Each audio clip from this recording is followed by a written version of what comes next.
we're able to be here this afternoon, be hosted by Little Priest Tribal College. Thank you to President Manoj and all those that had a role in getting us here today. This morning we started with a blessing from one of our elders, Kathy LaRose, and we were able to partake in a snack while we waited for our program to get going. So this morning I just want to welcome you to this and let you know one of the reasons why we're doing this is because, you know, in the midst of a pandemic, we weren't able to gather as much as we would like to. We weren't able to have the harvest celebration. We weren't able to have our New Year's powwow. And in fact, last year we didn't have our annual veteran celebration. We had an amended celebration in September. So this pandemic has really halted some of our cultural practices that are gathering, some of our singing and dancing. And so we wanted to have just a gathering so we can at least impress on some of our teachings. And we have special guests here this afternoon, our HoChunk Renaissance program, as well as some of our veterans. The tribal membership and others are viewing on the live stream. So it's just a wonderful opportunity to get together. And without further ado, I'd like to introduce our special guest. We have Mr. Boye here. He is a HoChunk veteran, 75th.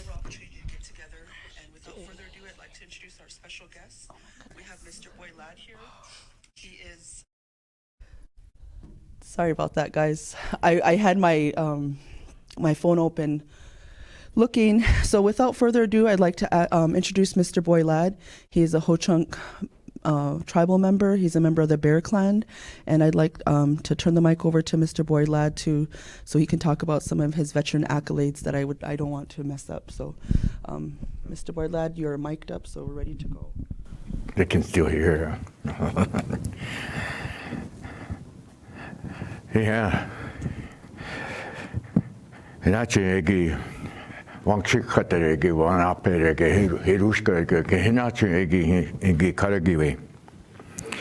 Sirachigi 1971 gate, De Jungachi Wakiri. Worshiping Egi Wangshik Katar, Chokara, Degwahara, Karokehara, Hinachi Egi, Worshipchigi, Wangshikoskana Egi. Yagi pang nangre again, knowing Hinachi get to the Hamte Hinachi Kani win. Eski give Wochechi want it. I want to bid everyone welcome today. It started as a request about 4 or 5 years ago to come and speak in the old way, the HoChunk way of our people. I used to spend many mornings here at the annual Winnebago powwow talking about a lot of the traditions, origins, the way of life of our forefathers. And over the years, Randy and one of my sisters, Rita, kept requesting, I should come and speak to the people in a good way. I'm sorry to say that she has passed on, but along with her request, I'm very appreciative and thankful to the Tribal Council for inviting me to come over. Over the last year, I think many of us are suffering the loss of a lot of our relatives and family, friends. For myself, it certainly has affected my lifestyle and future travels, and this actually is my first time leaving Albuquerque city limits and coming up here. And like I said, I felt it indeed a great honor to be able to come up and speak in a good way. A lot of what I have to offer today is teachings that you won't find in books. It's a lot of my own personal experience and friends of mine that I've lived with and have traveled with. Many times, some of the elders, medicine people, powwow people that have attended my sessions, at the end, they come up and say, I do all these things all these years and never knew why until I heard your presentation. It made sense, and it doesn't take a wise old medicine man to stand up here to say and speak what I have to share with you today. A lot of it I term common sense. In other words, it doesn't take a medicine man to wave his fan and, well, you're healed, and knowledge is passed on. It takes years and years of practice. I was raised among the HoChunk people up in Wisconsin. My grandparents raised me in a good way. I was very humbled living in a chiporoke, in a wigwam, and raised in the old teachings of the Medicine Lodge and the Feast Lodge. To our people, the HoChunk people, we are a warrior-based people. Everything that we do is always based on the exploits and travels of many of our warriors, many that saw battle. I'm going to be speaking a little bit more in detail about that as I progress through our presentation today. And all I ask today is just open your mind, open your heart, and think. Think back to a time of our ancestors, going back to the very beginning. In a lot of my studies and my travels, I spent time with a lot of anthropologists, PhD types, and was very fortunate that powwow opened many doors for me, gave me an opportunity to travel to many different lands, meet many people, VIPs, tribal leaders, national leaders, international leaders. And through that experience, I've got to befriend, become family. Like many of us as HeDushka people, we become family. I think about some of the all-time greats in our lifetime, especially among the HoChunk people that have traveled the world. I think of Charlie Lowcloud. You go down to somebody that been to Haskell, you look at the hall that was named after him, and look at 9 military. When I was in Fort Benning, Georgia, the first firing range, Red Cloud firing range. And I think, well, that instills a certain pride as HoChunk people that have traveled. And a lot of the things that I've grown to understand, I think even contemporarily, I think of Harold Buchanan. I'm sure many people, I always want to say Wanarira, but everybody I talk to is gone now, so I think you all know that. And anytime you address someone's name that has passed on, we always say Wanarira. And I could go on saying that all afternoon, but I think you know what I'm talking about in a good way. And like I say, I hope that you learn much from what I have to offer today. I say that when you have a gift, share it. When you have a weakness, don't be afraid to ask for help. That's my purpose in being here today, trying to share. Because, we're all related. We're all related close. And that's how I always try to help my people here. I started dancing back in 1952.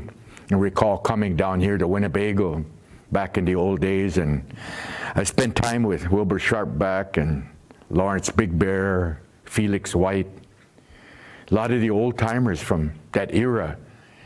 And I think, a lot of the words they shared with me and my uncles back then, I've learned from it. I tried to recall in a lot of my stories.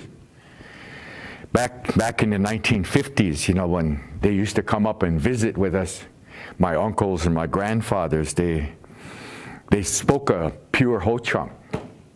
And we used to always say in Wisconsin, well, you go down to Winnebago, they speak real crystal clear, real clear HoChunk, something you could understand. Languages changed over the years. If it was possible to bring perhaps someone from the late 1800s to today, you'd find it very difficult in communicating, talking to one another, because language has changed so much. I know when Lawrence brought those recordings up of the Little Priest songs and the stories that went with it, I asked some of my elders, some of the Karinang, our clan leaders, I asked them, what does this mean? What does that mean? And they had a hard time interpreting it. And so at times, like I say, language, I often find that language is a way to trace origin, origin for many of the different tribes or nations across the country. I've been very fortunate in living across Canada. I used to teach way up near the Arctic Circle. I used to fly into a lot of the communities and either on the water or on beaches, so to speak, because they didn't have airports. And working with a lot of the youth up there, it was part of NADAP, a lot of the native alcohol drug abuse programs that gave me the opportunity to travel to these communities. In northern Canada, Christianity, I should say across Canada, there are certain isolated pockets where there's still tradition that goes back time immemorial, but most of Canada was influenced by Christianity. It changed the whole makeup of the native people. The language is still very much alive, but the roots was taken away by a lot of the residential schools, the Christian-run schools. I was fortunate in working up there for close to 20 years, working with the leadership, the Dakota Summit, the various provincial assemblies, and eventually the Assembly of First Nations. So I was very fortunate in being able to work with them, especially at that era, the 1990s and 2000. A lot of things were history making. I was very fortunate to being a part of it. And thinking of a lot of these chiefs now today that are gone, grand chiefs, national chiefs, many of them are still family to me. Many of them are friends.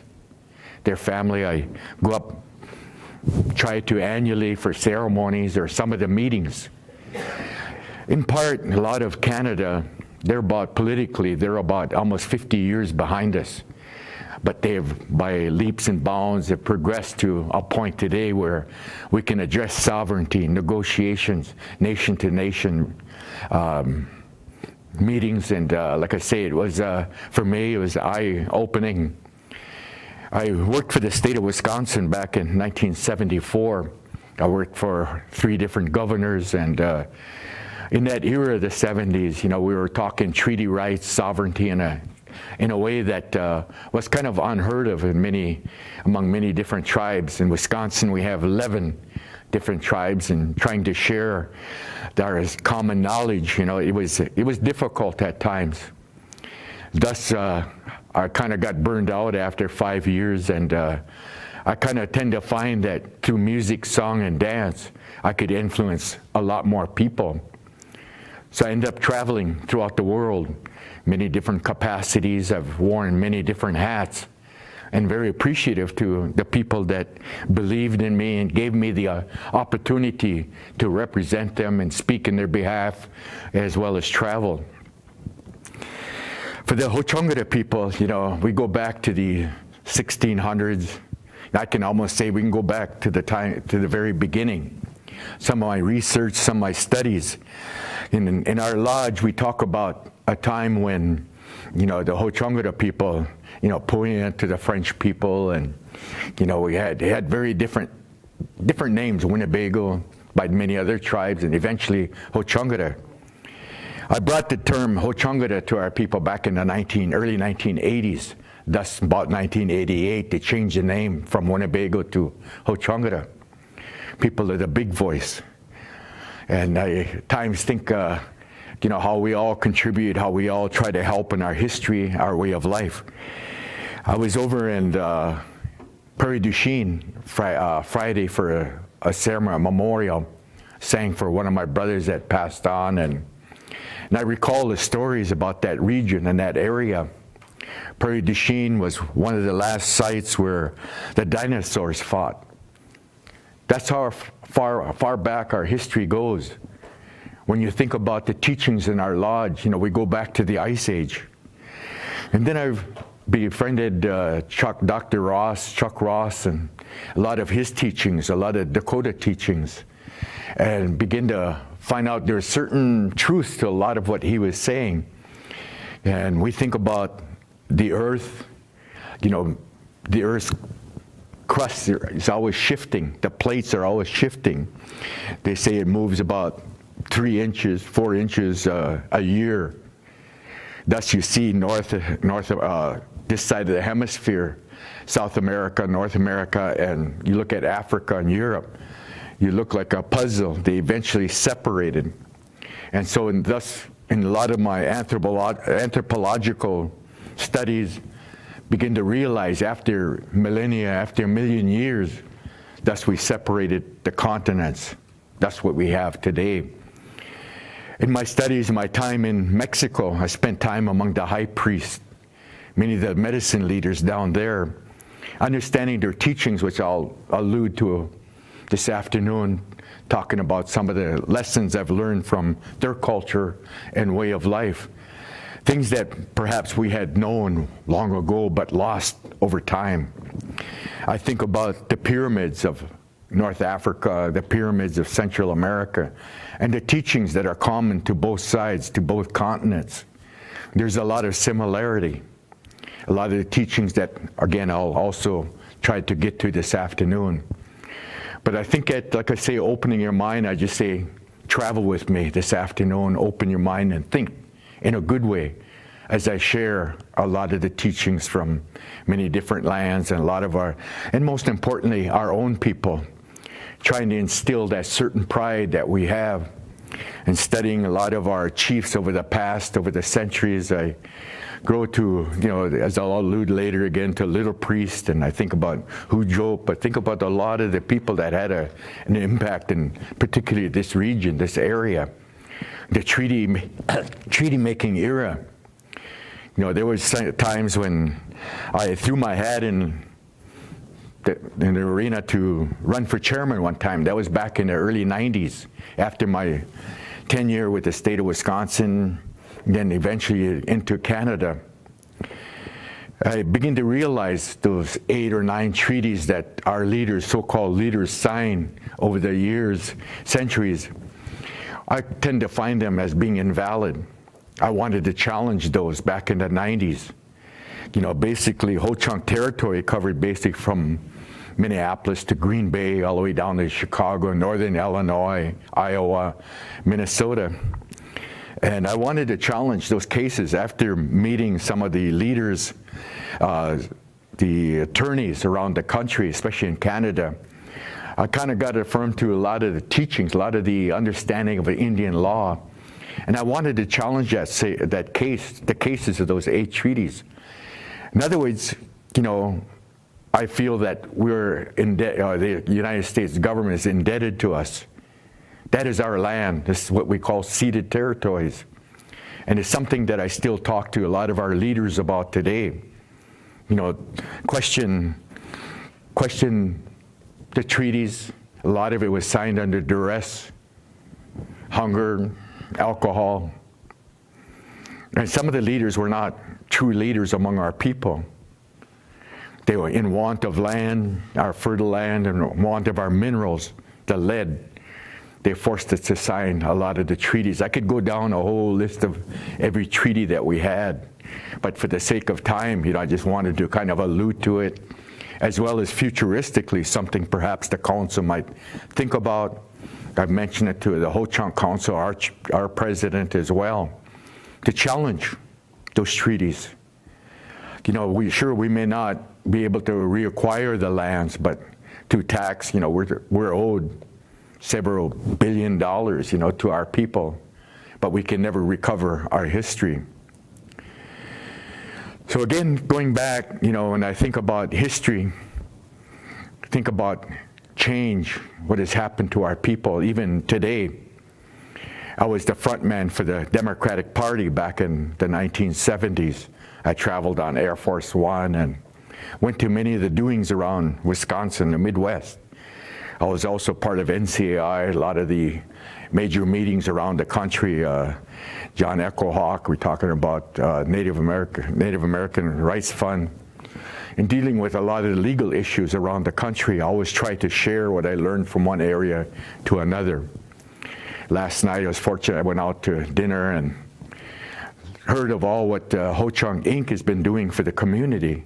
Even here, the college that you have, wow, I'm amazed, and certainly I'm sure you are appreciative of our leadership and HoChunk Inc. and whoever the powers may be that created what we have here today. Give me the opportunity to come and speak in a good way. So again, I want to start out basically with a lot of the who, what, when, and why of our culture. And as I said before, a lot of our people, leaders, medicine people, do things, practice these things, but never knew why. Nobody really broke it down for them. And I hope that, like I say, some of you think about it. I've had a lot of my students, native and non-native alike, come to me years later, 20, 30 years later, and say, Boye, you were right. I still practice what you spoke about. I still think about it. And it certainly made sense. Another adage that I say at one time, I always say, is that one man's superstition can be another man's religion. In our way of life, we all pray to the same Creator. There is no difference. It is only in the means. Only in the means in the language that changes from one area to another. So thusly, in my travels over in Europe, I was fortunate representing the United States, going to Russia, and as an entertainer, performer, also as a negotiator. Going to Russia, Europe, all of Europe. The only place I haven't been to is Africa. But in a lot of these countries, I go to the elders. I like to listen to language. I like to go among the people. And I was fortunate back in 1969 when I went to Russia for the first time, U.S. State Department, and I went to the Kremlin. And at that time, the Supreme Soviet was meeting. And I wanted to see the indigenous, the native people from the east, the Mongolians. They walked around, the Cossacks, they all wore their hats and fur, and it was cold that time. I walked among them, and I could have swore I was in Navajo country, listening to them speak. They all looked at me, they knew I was American. Of course, I had a suit on, everything business type, but looking at them, I began to realize, how similar we were, and again, language. Later, I went, about a month later, I was up in St. Petersburg, Leningrad, and I went to the Hermitage. The first thing I asked was, I wanted to see the native portion of the museum. Very few people have an opportunity. Some would give their right arm to go to the Hermitage. Some of the great masters of art and a lot of the anthropological stuff is there, and it takes about 3 or 4 days to see the entire museum. But when I went into the Mongolian section, what did I see? A big teepee.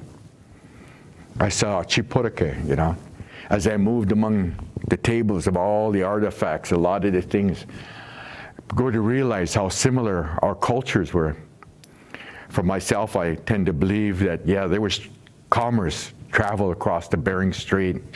Thus you see the languages here in North and South America.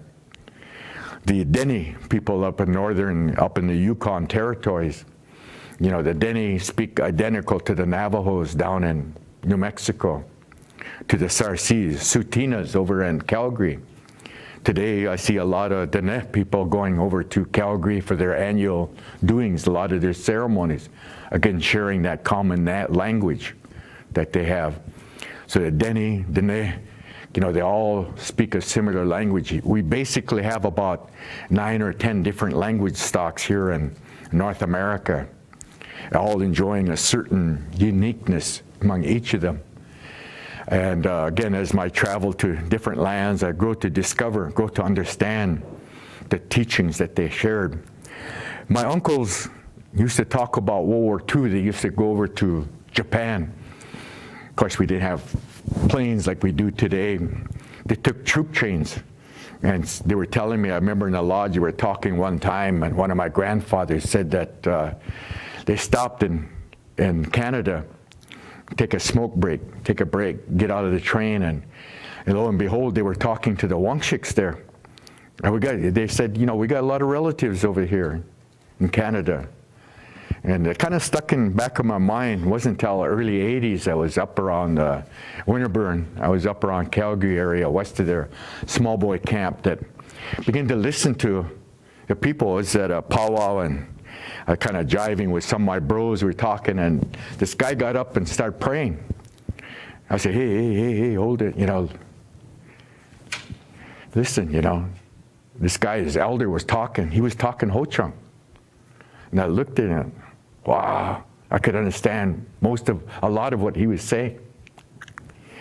I lived among the Stony people started in the early 80s, and go to find, and traditionally, that they came from the Great Banks. They came from the Red Banks, from Green Bay area. They were related to us. The people, for those that may not know, the Dakota people, it was our Eastern Sioux. We say Shahan among our people. But the Eastern Sioux speak a Dakota dialect. The Western Sioux, Lakota, speak another dialect. How you can always tell the difference is how they start their sentences. Da, la. And then the Stonies, where they say Nakota, start with everything, na. And I like to profess, and probably the only one, and might be of interest to my Chomskis here, that we speak the LDH.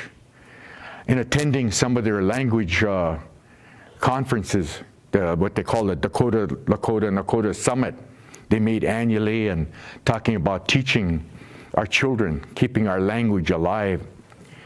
And so going to these summits, begin to say, well, I told our elders, our people at home, hey, you've got to go over to that summit, reacquire a lot of the old language, a lot of the, perhaps a shorter method in keeping our language alive. So they meet annually. One of my Chomske is another one, Junior Garcia is the head of it right now. And I told them over the years, hey, the HoChunk, I've got to try and get them to come to the summit, come and participate in it. The Stonies, like I say, Nakota, many of you, especially Powwow people, Chiniki Lake was perhaps one of the first one that started a lot of the word songs in what we say the contemporary sense of powwow. And Stony Park came right after, and eventually I invited him to come down one year. Some of you might remember when Stony Park came, and they sang a lot of similar songs to the HoChunk people. I became family to them. I lived with them for a few years and still share that friendship, that certain respect. But again, learning from the ceremonies, I began to find how they were a part, again, of our way of life. But again, I can go on and on about tracing a lot of the origins and the histories, the treaties I'm sure many of you have studied over the years, but we have our own analogy as well, things that we speak about in our lodge, in our ceremonies. Among the HoChunk people of the medicine lodge, Mankan, that come from the Menominee, from the Ojibwe, through intermarriage, we kind of became one. We inherited and became a way of life for our people. That was back in the 1800s. But our first religion was always the feast lodge, Wagigo. That's our first, and that paid homage to our warriors that came back. And the thing that I'm going to emphasize all afternoon is a right as opposed to a privilege. A right was earned by our warriors. In other words, the taking of a life. Out of respect to my women relatives, the youth, there's certain words that I kind of dodge around, I do not use, especially when I talk warrior talk, passing on some of our ceremonies, some of our rites in our arena. But always know that when the HoChunk people talk, we say a right that was bestowed on perhaps our women, our children, by our uncles, our grandfathers, our degas, that went to war. At times given tobacco will ask to perform these ceremonies. I have a number of requests for this next year. Whenever everything kind of lifts a little bit, get an opportunity to travel. Whether it's feather giving, I'll get to that eventually, and name giving. Name giving is very important among our people to instill that certain spirit that we have as HoChunk people, as all Native people. So, I guess without more ado, I guess I'll like to get things started this afternoon, and like I say, I hope you will enjoy it and open your mind, open your heart, and think about it. A lot of it is common sense. It's a common teaching that we always had over the centuries as HoChunk people. Among the HoChunk people, everything in many of the nations across the country, everything that we do is in a cycle, one big circle. And of course, everything based on respect. respect for our elders, respect for the teachings, respect for our rights, our way of life. In this circle, we look at everything we do is learn from nature. There's a certain harmony that many of us enjoy with nature. We look at the habits. Even our language is affected by nature itself. Names, I think of some of the terms we have identifying animals. It came from the actual use and listening to the birds, to the animals as they make their noise, they communicate with one another. But in a way that we look at the circle, you know, everything comes in. All our doors will always face the east. Even our chipotekes, you look to the Sioux people, the teepees. You look at many of the lodges all across North America, even in South America or Central America, all doors will always face the east. Our chipotekes, I know at home, we say, welcome the sun, the giver of all life. So thusly, all our homes are always facing toward the east. Our lodge, the same thing. The women enter from a side door out of respect. We do not look down on our women, but we put them on a pedestal. Maybe sometimes, yes, they may not have the right to speak in our lodge, in our ceremonies, but we put them on a pedestal. We respect them. I think as warriors, many times we come back and are given gifts in ceremony, in giveaways, and I share it with our women relatives. We say in HoChunk that our women relatives take care of our pails. I think those that believe in the traditional way understand what I'm saying. When I'm overseas in war or perhaps on tour, my women relatives will put a pail on for me in time of the feast. So when I come home, I give them out of respect. I give back to them. In powwow, the same thing, giveaways, ceremonies. You know, we say never give to your relatives, always give to strangers. I've always respected that as a HoChunk. Give to strangers, to the visitors. You go to some powwows, I'm not going to say names, but they give to the brothers, sisters, and uncles, and what have you, and that's really not a giveaway. A giveaway is honor and respect. And again, I'll get to it eventually. All doors face the east. Excuse me, I'll put it this way.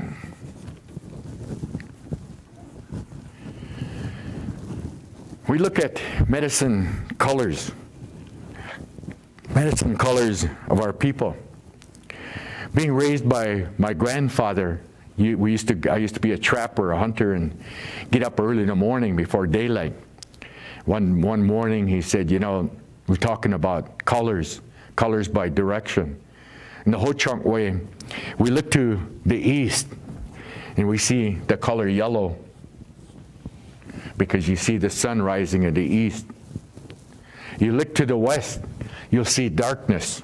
You'll see the color black. To my Cree friends up in Canada, they say navy blue out of respect to Christianity. But again, reference, we say, well, the color black. To the north, you see the color white. We say the lands of the snows. I lived in Canada, lived up in the Arctic Circle, and I can definitely talk about the color white. 50 below, 5 feet of snow. So we always look at it in that breakdown. And we look to the south, and we see the color red. We said the red earth people. You look at the Musqueam, you look at many of the people of Oklahoma. For some that have traveled down, you look at the soil, everything is all red. Back in 1600s, I know little priest and some of the chiefs made a trip down to Oklahoma. They were trying to relocate us before we ended up here in Omaha country, Winnebago country, excuse me. But they were trying to relocate us down there. And this delegation went down and said the deer were like little shunks. You couldn't plant in the soil, and it was too hot. Said, we don't want to settle down. So they came back, thus ending here in Winnebago land. So again, part of our history over the years, we look at, again, the white, the yellow, red, and the black. In my travels to Central and South America, they recognize 6 as a medicine color. We say here, because of the 4 directions, we use the number 4 in everything that we do. We never ask how many. You should already automatically know among the HoChunk people that everything is always done in series of 4. 4 days, 4 nights, 4 years, 4 people. Everything is in 4. But to our brothers in the South, they recognize the number 6 because we look to Father Sky and Mother Earth. So they will add the color blue and the color green. So I don't care which ceremony. I've been to some of the biggest in the world, 2 million people at. Find that, again, these 6 medicine colors are used in every ceremony. Sometimes you go in an arena, you'll see that center pole, you'll see those 6 colors. Sometimes the 4 colors. Some power arena, some of the HoChunks, you'll see the different colors in different parts of the arena. Again, out of respect to the original teachings of our people. And again, the sun being the center, the giver of all life. We pay homage, we pay respect. We dance, clockwise, somewhat. The women dance clockwise. The men have always danced counterclockwise. Wasn't until about 1967, 1968 that powwows became quite large. I think about Pine Ridge back then. There were so many dancers that they asked everyone to dance one direction. Today, among the warriors, we always say never dance with the women. I recall one year I came back after the war and visiting with some of my friends, checking out a couple of Regalia. I danced with them around clockwise, and boy, some of my elders got after me. Never dance with the women, you dance counterclockwise. Even our powwow here, you'll see some of them, the warriors will dance, especially the Shaha, the Sioux people will dance counterclockwise. It's in respect to our warrior way. So warriors, we always dance counterclockwise. In time of giveaways, time of ceremony, we do the same. Along that same line, we come into an arena. The warriors always dance what they call a 2-1 step. I always watch that myself traditionally. Never dance 1-2 going backwards. It's always forward. As men, never dance 1-2, always a forward step. In our lodge, that same teaching holds true. When we come down that lodge, we walk that road of life. Always forward step, never retreat, never step back. So always, again, the 2-1 step. 1, 2, 2, 1, 2, 1, 2, 1 in everything that we do. I teach dance professionally and have worked with a lot of world champions. I'm still coaching today. I've got a couple of people coming over, and I know they're listening in right now, and I welcome them. And teaching dance, a lot of the principles, which I'll again allude to a little later. So again, we look at all the direction that we dance, the women clockwise, the men counterclockwise, respect to the old teachings of long ago. You see, nature does the same thing. As a hunter, used to go out and perhaps wounding of a deer, even moose. I was hunting up in Minnesota. They move in a clockwise direction. The moose will go this way, and then by the time I get to this point, they're watching me, and by the time I circle, get to there, following their tracks. The deer, white-tailed deer, do the same. Birds, it's the same thing. We study, we listen to them, we watch them. You learn from their habits. That's what we see today. Everything, like I say, somewhat clockwise. You look at the eagles as you see them circle. Look at that. And again, things that we have learned from nature itself. When we go to powwows and we go to ceremonies, we call upon the spirits. Among the HoChunk people, we say you don't necessarily really speak to God Mauna directly. You speak to their helpers, as well as many of the other tribes or nations around North, South America. You speak to their helpers. We have a clan system, upper order, lower order. I come from the lower order. I come from the Bear clan, HoChunk Karajan.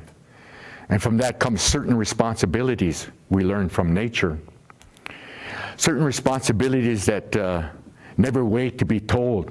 I think many of you, it's good to see my women dressing traditionally here that understand certain responsibilities that you have.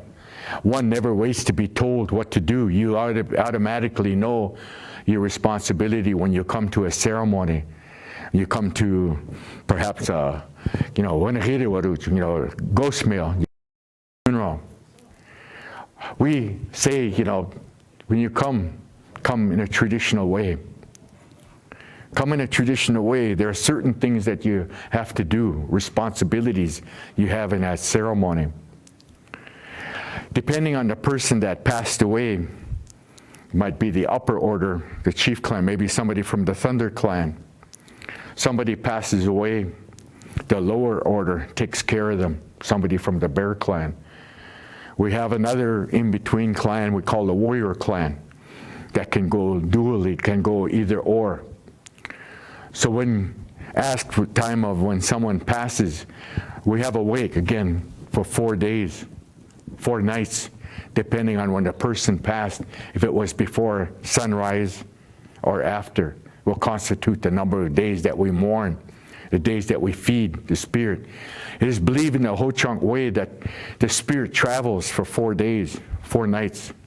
Wherever that person was in their lifetime, they will travel to those places. I know at times at home, I'm doing something and the door opens and shuts, or I'll feel that breeze.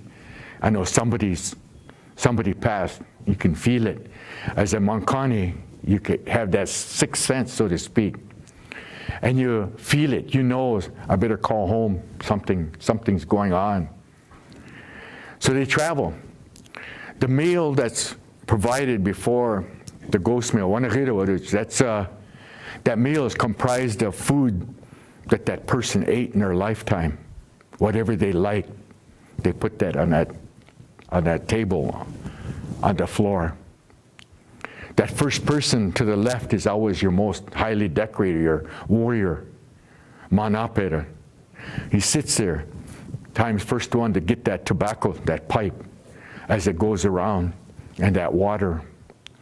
We think, like I say, in a good way, respect the teachings of long ago. Another question is sometimes they say, well, where did they get this? Well, there have been people that have passed on that came back. I know of a couple of people already that passed on, and they sat up in a casket. They come back to life. And they told us what it was like on the other side. They told us the do's and don'ts, the respect we have. And so from that, we gained a lot of the knowledge of the hereafter. For some that believe in reincarnation, that believe that the spirit goes on to the opposite. We kind of laugh and say never mistreat nature, because if in the hereafter, when you go over, you're going to end up to be one of those. So one of those animals or whatever, be careful what you say, what you do. We talk to nature in a good way. We say, Wangshik Dani, Indian tobacco. Indian tobacco is grown by the men. Women are not allowed near the gardens. Men grow this tobacco. And we use it in time of ceremonies, perhaps one of the most sacred of all the aids and medicines that the native people have. I like to say that the HoChunk people were the originators of the original seeds of Wangshik Dani. It doesn't have all the chemicals, the additives that you look at in a white man's tobacco, nicotine, caffeine. There's a big difference. Usually around May and June, a lot of the Sundance people, some of them will come to me asking for this Dani. They ask because they want the most powerful tobacco to be used in their lodge. White man tobacco, yeah, I guess it's okay, but it's not as strong, as powerful as our Dani, our Wangshik Dani. So there's a big difference. Again, one has drugs and additives, cost money and cause sickness, so to speak, I guess. So I leave that up to you to choose. So, but all else fails, yeah, I guess you can use that. But this is the most important of all the things, especially request. I might say that tobacco is not a payment. Tobacco is a request. It's a request to do something. Come to my ceremony. Come to my powwow. Come and I will take care of you. This means that I will give you a bed to sleep on. I will feed you. I will wish you well, your journey to go on. That's how we revere tobacco today. It is a request. I have been given tobacco many, many times, especially during ceremony, picking up feathers or prayers, what have you. And I share that tobacco because I'm not a smoker myself, but we'll take one cigarette out of it, give the rest to the drum. Whoever was singing, give that to the drum. Give them a few dollars to kind of carry them on, but get that blessing. But tobacco, again, is the most powerful of all the medicines that we have today. Cedar or sage is used for the body to protect ourselves. We put it in our pockets. Sometimes you put it in your moccasins. It's a form of protection. It's for the body.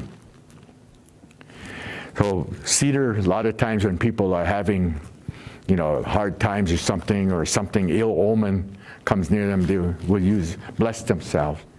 They would perhaps use it in their house to smudge themselves. But always remember, sage is for the body. Cedar is for, we say, among our people, we say HoChunk. The objects that are holy, pipes, medicines, bundles, warugaps. We use cedar. We always bless everything. Objects, we use cedar in a good way. We smudge everything before we put it away. When we bring it out, we return it back after the ceremony. So anything that we wrap, a lot of times I get received objects, and right away, immediately, especially pipes, I'll wrap it in cedar. Sweetgrass is for the mind. When you have bad dreams, your children can't sleep at night. Maybe someone passed or something, or you have bad feelings in your head, we use sweetgrass. Sweetgrass, again, of course, another aid that attracts the spirits. Spirits are very much attracted to scent. That's why they come for each of these different scents that we use today. While I'm on that, spirits attracted to scent. One of my grandfathers is a Crow medicine man. I go to the sun dances they have out in Wyola. And I used to wonder, boy, there'd be about 60 people all in line giving up tobacco, giving up prints for prayer for people that are sick. And I used to look at it, that gentleman, he's 80 years old. How can he remember every one of them in a certain sequence in time? How can he remember them? Next sweat we went to, I asked him that. How do you remember that? And he kind of chuckled and he smiled. Scent. Scent. So I began to think about that.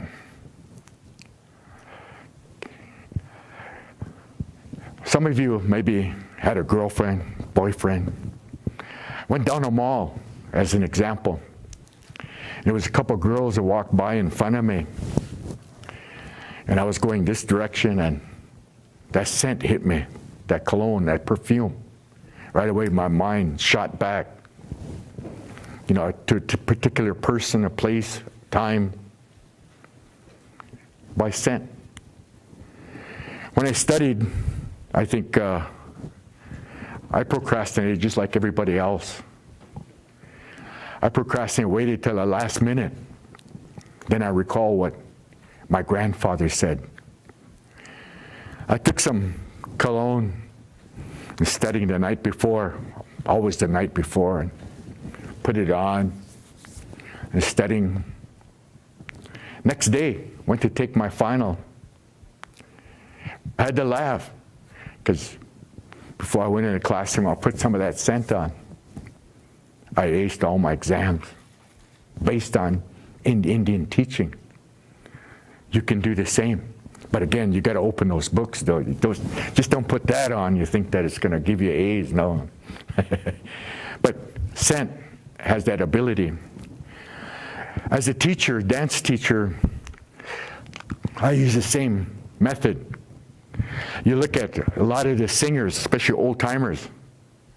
I think of a lot of my brothers, that in years past, back in the 60s, 70s, they put cologne around their neck. It kind of smells nice. The scarves, they put it on. And it's a form of protection. It creates its own scent, its own protection. The spirits are attracted to that certain scent. Even a lot of our women, you go to a lot of the herushkas, a lot of the powwows, and you see the women come by dancing and kind of, geez, smells like a bunch of lilac bushes, It's kind of nice. It's a nice scent. Of course, I'd rather smell the scent of, the cologne perfume than the buckskin or the fringe. A lot of the grass dancers, talking to my bros out there listening. But again, scent, you use that in that way. I use it in my classes, and some of the guys, maybe 4, 5, 10 years later, come to me and they're kind of showing me their cologne. Hey, look, teacher, Dega, Choka, look. And I know without even saying anything, I know that's what they use. We put it on our legs and our neck. I myself do that often to protect myself. When I go jogging, I put it on for memory's sake. Recall a lot of the footwork, a lot of what we do in dance. So scent can be used in many different ways as Native people. We look to the herbs and the medicines, a lot of the root that we use for cough syrup. I've studied, part of my studies, breaking down the chemical properties of a lot of our medicines, including our herbs. I begin to find, we use bitterroot. Bitterroot can be used 2 or 3 different ways. One, it's a cough medicine. It's a kerosene base. But also we chew it, we take the sap, we put it on our legs, we put it around our neck. It has a nice pleasing scent. But again, we use it a lot of times as for cough medicine. It's something that we all believe in, I think all across North America. Many other tribes use the same thing. As I said, I get requests annually and people giving me, I have some here that I keep. Time comes, I'll honor it when I show up and I come to their community. For our ceremonial stuff, we always use the color blue or green prints when making an offering. When we offer to the spirit world, we always use blue or green print along with Wangshik. We ask in a good way, again, respect to the cardinal points, the spirits that reside in each of these directions. We call upon them, utilize them, and again, through that understanding of prints. Bringing spirits to ceremony, I've talked about bringing them one way, through scent, through prayer. Prayer, a lot of times, and some of my little brothers, my chunshkes here, we go to different powwows. There's always one in every group. One guy that, before we go, let me light some sweetgrass, some sage. Let me light something, protect our journey over and back. That's good. But there's one real important factor that one has to think about, is to thank you, to give back. Times I went on a trip, maybe I went up to Canada and I came home and we stopped, and before we separate, go to our own home fires, and hey, brother, come here. You got to take care of one thing. What's that? Thank you. You got to give back to the spirit. They took care of us. Our journey was good. But always remember, you got to thank the spirits. We feed them. We give by giveaway. Giveaway is perhaps one of the biggest ceremonies that the HoChunk, all Wangchuk people have. I know one year I went to, just one of many, many stories I have. I went to Crow, and my adopted brother, Pat Kennedy, was the head singer come Monday, the parade dance. He asked me to help him. I sang with him off and on. And if any of you have ever been to Crow Fair, you know, it's one of the biggest powwows in the world. And umpteen giveaways, you know, sometimes in an arena, there's 3, 4 of them going on at one time. Times they called you, you don't know which one to run out, which way, over here. Hey, come over here too, you know. At one year, I took first, and I kept getting gifts on the giveaway all weekend. Come Tuesday morning after the giveaway dance, you know, I looked in my van. I couldn't even, there was no room to sleep. It was stacked with blankets, Pendletons, star quilts, all kinds of blankets, right to the ceiling in my van. And I took it, you know. I didn't feel good. I couldn't sleep that night, thinking of HoChunk teachings. You know, materialism. I don't dwell upon materialism. You always share and you give. All those blankets and that, and I'm not married, I don't have any direct family. Sometimes I'll save certain things and I'll take it home to my Chewies, my sisters back home. But that one year, I had a really good, successful year. I had probably about 100 blankets in my van. No room to sleep. I kind of slept on my chair. I didn't feel good. I got up in the morning and drove around the camps, and I see a couple of old ladies. Hey, come here. Hey, take a blanket. Some of them come around. Oh, I love this star quilt, but I like that Pendleton. Take them. How much you want? I said, nothing. Just good prayer. Send it my way. Maybe that's why I'm still here, because you share, you always give. And so I ended up going around. It took me about 3 hours, give away all the blankets that went around the village, the Crow Fair, the encampment. I got back to my camp. I adopted in with the Old Elk family. Got back there, and I had one Kmart blanket left. One blanket. I felt good about it. My money too, I shared it. We as HoChunk, as Herushka people, we always try to share our winnings. Share it with other people, less fortunate people that didn't. I see guys that go to powwows and, geez, they never win, but they always make it to the next powwow, next Herushka. Always giving. I go and give them something. I never go up in the front of them, oh, call so-and-so and give them this much. No, I don't do that. Humbly go over and put in $10, $20, $30. If he's got a family, put in $100 and go shake hands with him. Hey, good to see you, brother. Good to see you next week. Heading to the next powwow. Oh, you know, and of course, humble as he is, he puts the money in his pocket and let the surprise be later. Oh yeah, geez, boy, give me a little bit of coffee money. $100, you know, makes me feel good. Makes me feel good because that's the blessing that we have as Herushka people. During the powwows, when veterans are called on and we do our ceremonies, people give us gifts, bundles and everything. And I mean, I know here we do this just like we do up in Wisconsin. 4 bundles recognizing the 4 points and a bundle for the guy that took care of the ceremony. The veteran, and I usually call my women relatives. Got the Bird family, some of my Meskwaki friends, and some of my women relatives from home. Hey, you know, come over here. And I just took that bundle and put it down. Here, meh, take it. Because I can't keep it. Though it was made, that bundle was just for me only. Most of it I've given away. Special items that were given to me that identify my clan, I keep those. People had people at my home just recently. I said, you got a museum? I said, not really, it's just a living history of my travels to different lands. So again, we always think, give away, give to the strangers, visitors. When you win, share, help one another.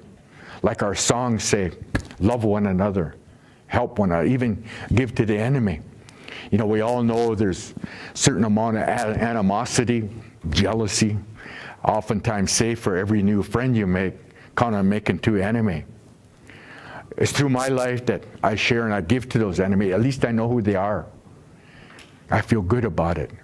When it's all quiet and everything seems to be working all peachy, it's kind of like, this ain't right. People are supposed to be talking bad about me.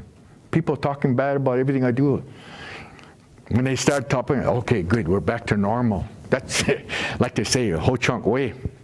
At times I think I laugh, a lot of you will laugh. I say the HoChunk of the people wrote the book on jealousy. Other tribes, oh, no. Our tribe's worse. But it stands pretty good here, you know, among our people. I chuckle and I laugh.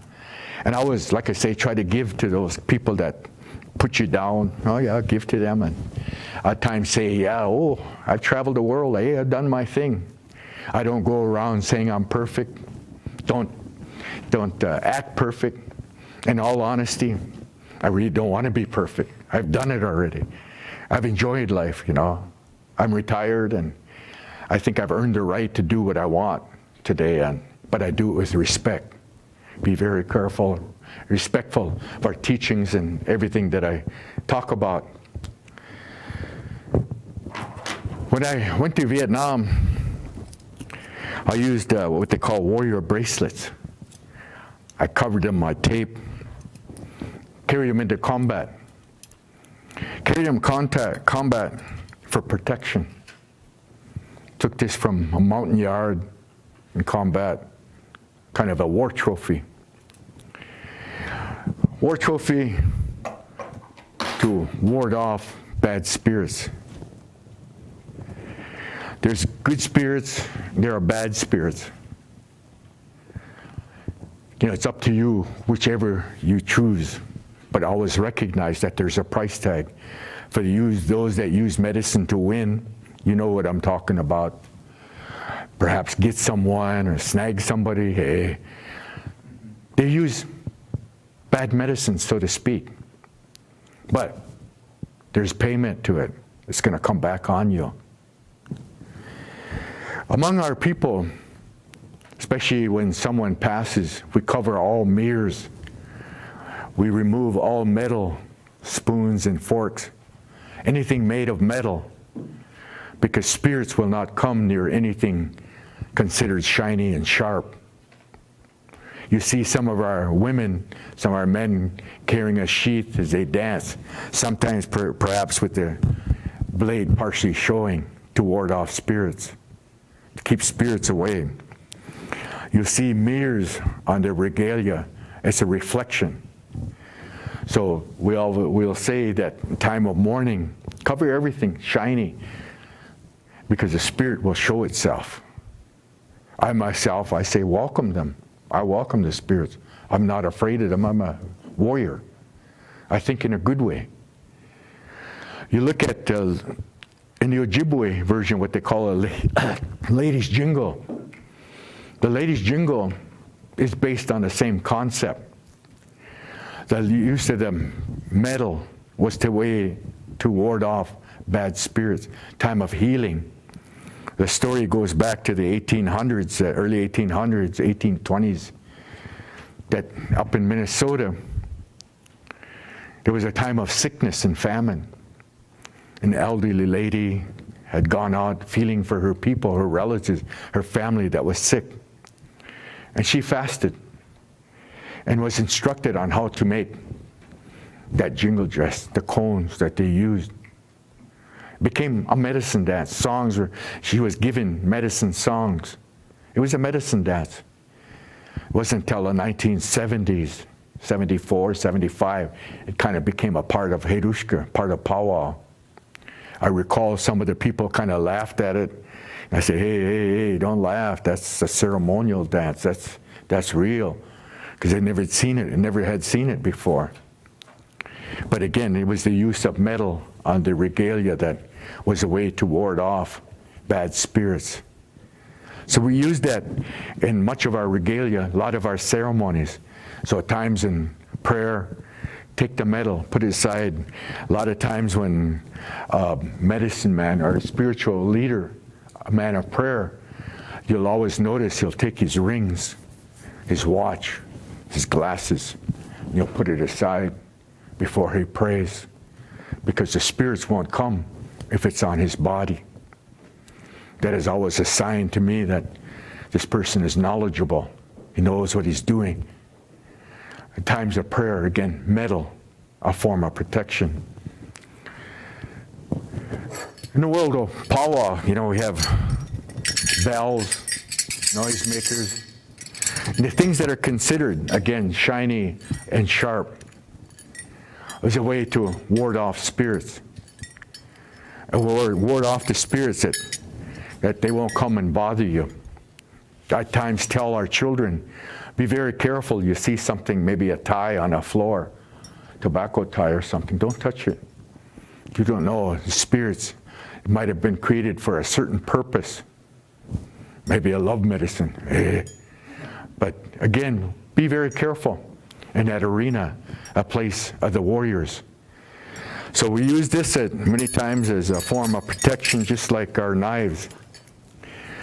Back in 1966, I was fortunate. I went to the Art Institute down in New Mexico, and I was working up at Stand Rock in Wisconsin Dells, and my Regalia, everybody heard I was kind of doing good in the powwow circle, and they made me head dancer. First fall powwow, first year I was there. And my shags, my anklets at that time, they were small. And got a lot of wear and tear from dancing every night at the Ceremonial. And so I was seeing this Navajo girl. I said, hey, I hear Navajos, you got a lot of sheep. You have a lot of goats. And she says, yeah. I said, does your dad have? I said, my dad's one of the biggest sheep herders. She says, does he have goats? He said, yeah. Do you think you can get some for me? I'd like to get a couple of goats. I'll pay him. Let's see what I can do. And I told him, well, I'm head dancer next week. The powwow is on Friday. So I was waiting. Come Friday next week, had my rig on, standing out in front of the dorm. Hey, boy, they're calling you, head dancer. And I waited. And that girl come over and said, where's your dad? Kind of laughed. He's supposed to be here any time now. Kept looking, waiting. Geez, it was about 22, 6:45, Grand Entry time, 7 o'clock. Pretty soon, hey, there he is, an old Indian truck pulled up. Guy had a gunny sack, and this is here. I understand you're looking for goat hides. I said, yeah. Took those goat hides out. And, hey, anybody got a scissor? Anybody got a razor, knife? Anybody got tape, string? Nobody. Geez, I don't have time. Give me some of that. Hey, how about masking tape? Oh, good. Give me that masking tape. And I wrapped those things around my leg, knee high. Put that masking tape, wrapped it around. Made sure it was snug. And I ran over to Grand Entry, and boy, all these southern boys, all the boys looking at me, kind of like, is that HoChunk? Is that Winnebagos? They must be related to Zulus. I kind of laughed, and I thought it was kind of cool. I looked in the mirror in the bathroom and kind of looked at it sideways. Hey, that's kind of cool. I kept it. I call it spite today. Of course, after the first round, Saturday, I went and cut them, trimmed them. I went to Oklahoma that following Christmas, and boy, it drew the attention of everybody there. And shags being knee-high. That's how it came about today. Part of my contribution to dance today. And I kind of laugh. I see other ones. I've even seen traditional dancers wear shags. Like that really wasn't really, the old traditional way, but adding, every dancer kind of adds a little something to dance. It's like dance. Dance has a language of its own. I look at dance steps, has its own language, veteran steps, what have you, warrior steps. And the same with, you look at the Regalia. Everybody contributes something to dance. For myself, I couldn't create a new move, a new step, come the next weekend, and I shouldn't be out there dancing. Some guys keep dancing the same steps over and over and over again. I always try to improvise, create new movements. Today, being a dance teacher, I look to Michael Jackson, old videos. I look to when I was in Russia in 1969, I was among the Slavic people, the Ukrainians. And they did those kickouts. Bulgarians. I brought that back. And boy, let me tell you, I did a lot of contests using those kickouts. Again, one of my original contributions, doing kickouts. You look at fancy dancers, everybody doing that without ever really knowing where it come from. Wearing the shags, where it come from. Look at the steps out there. I humble myself. I think about 40%, a lot of those steps out there are original, something I created. Younger generation, millennials today, they kind of tend to forget it. They just take it for granted. But as far as, Wangshiks, as far as powwow people, old-timers, we always try to add something, create something new. People stole all your moves. Well, time to create something new. Two of the greatest fancy dancers of all time, two of my brothers, Johnny Whitecloud, Gordon Lasty, wrote the book on smoothness, degree of difficulty, regalia, everything that epitomized fancy dance, especially smoothness. I always put an emphasis on smooth. And everything in series of 4. Everything that we do, anything you do to the left, you do it 4 times, also to the right 4 times. Forward 4 times. Long ago, up to the 1950s, they always said, Indians, Herushka people never dance backwards, but fancy dance, you can pretty much do whatever you want. So I look at breakdancing, I look at the Africans, I see a lot of their movements. Hey, there's some cool moves there, just refine it a little bit, because all these young guys are all doing Johnny's moves, cartwheels and flips and splits. The whole standard for doing the splits, if you go down, you got to end up with both feet. I just think of Smiley, Philip Caillou, some of these guys that Johnny splits up, splits up. Today they go down, everybody's all falling down out there like, damn, yeah. What happened? Footwork, dance, not politics, footwork, smoothness, balance, and what I call degree of difficulty. There's some easy moves and there's some hard moves. You see some of these guys, all they do is spin, spin, spin, spin. Well, where's your footwork? Where's your thing? I look down down below. What's his footwork? What does he have? I look at balance. He does it this one. Wow. When is he going to do it that way? When's he going to do it that way? As a dance teacher, I always emphasize balance in all movements, all steps that we have today. But a little lecture on powwow.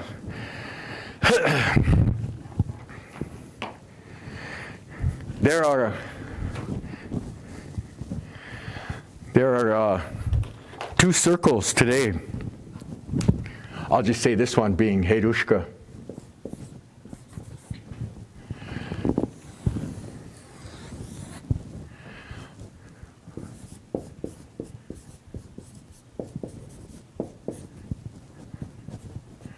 What I term sacred.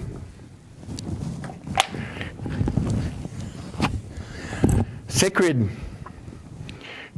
we say HoChunk. Sioux people say HoChunk. A similar language. Anything that is sacred is secret. We don't talk about it publicly. A lot of what I address and I speak to today is not sacred. I talk generality, but I don't talk in detail what happens in our lodge, an oath that I swore. Sacredness, something, I guess an example. I could take an object, I could put it in my hand, and I say my life source, my everything, my spirit, everything is right here in my hand. And I look at you and say, what do you think? All of you would say, no, it's just a plastic cap. Now if I took something here, I said, this is my life source, my sacred, my HoChunk is right here, my life is all right here. Your curiosity will always be a big part of what we call sacred, because you'll always wonder the mystery, the unknown. That's what creates sacredness, the unknown, the mystery. Some of these people that go up and fast, Handeganach, they go up on a hill. They come home and they write a book about it. The minute they wrote a book, that sacredness is gone. They destroyed it. Sacredness is something that's a mystery, the unknown. So I look at life in the same sense. When you go up on talking briefly, mentioning it, we say Handeganach, to go and fast. I don't know where they came up with this 4 days, 4 nights. That's just the beginning. Among the HoChunk people, you go out there for however long it lasts. 4 days, 4 nights, just the beginning. And the spirits will come to you. Everything comes to life. Nature, trees, even the rocks, everything comes to life. And it's up to you to decide. The first one, maybe it might be an ant, a spider, something small. He's talking to you. Choose me as your guide. Let me help you. I'll give you things you want in life. No, I'll wait. Another 2, 3 days go by. See, this fox or something a little bit bigger come to me. I still didn't feel good about it. No, I'll wait. Pretty soon this deer, this bear, something comes to you bigger. By that time, you're already out there for almost 2 weeks. And we say, Handeganach, it's like kissing death. Sometimes you have to, like veterans, go to that level to understand the essence of life. And so when you go to that level, you wait to the 4th level, they'll say. The 4th level is the most powerful of all, if you can survive. Mahatma Gandhi, 40 days. It's not impossible. Our people have done it in the past. Some of our warriors had done it, but they never wrote about it. They never talked about it because it was HoChunk. It was holy. So you, yourself, are the same thing. Everybody has the ability to create sacredness. I laugh today. I go around to some of the powwows and some of the arts markets, what have you, traditional gatherings, and you'll see somebody selling sage, somebody selling sweetgrass, $3, $4, $5 for a braid. I laugh because they took away the essence of sacred. My next segment dealing with spirituality, materialism. Sweetgrass, when you bought it with money, we say among the Indian people, money is the root of all evil, especially when it concerns prayer, when it concerns something termed sacred. You buy sweetgrass, the spirit left. There's nothing there. But you have the ability to go and give it to even your daughter or your son. Give it to somebody. Give it to them. And when they give it back to you, it restores that energy, that power, the original. Think about that. It restores that. In other words, anybody has the ability to make something sacred. I have a segment in a lot of my workshops, my 3-4 day workshops, a segment where I instruct a class to go out, take a walk. Find something in your mind, maybe a stone, a piece of wood, something, a bone, something that you might term sacred. Come back, put some cedar on it. Some cedar, wrap it up, take some of the cloth, and keep it. See how long you can keep it without ever talking about it. In other words, the ability to make something sacred. We all have that ability, young and old alike, making something sacred.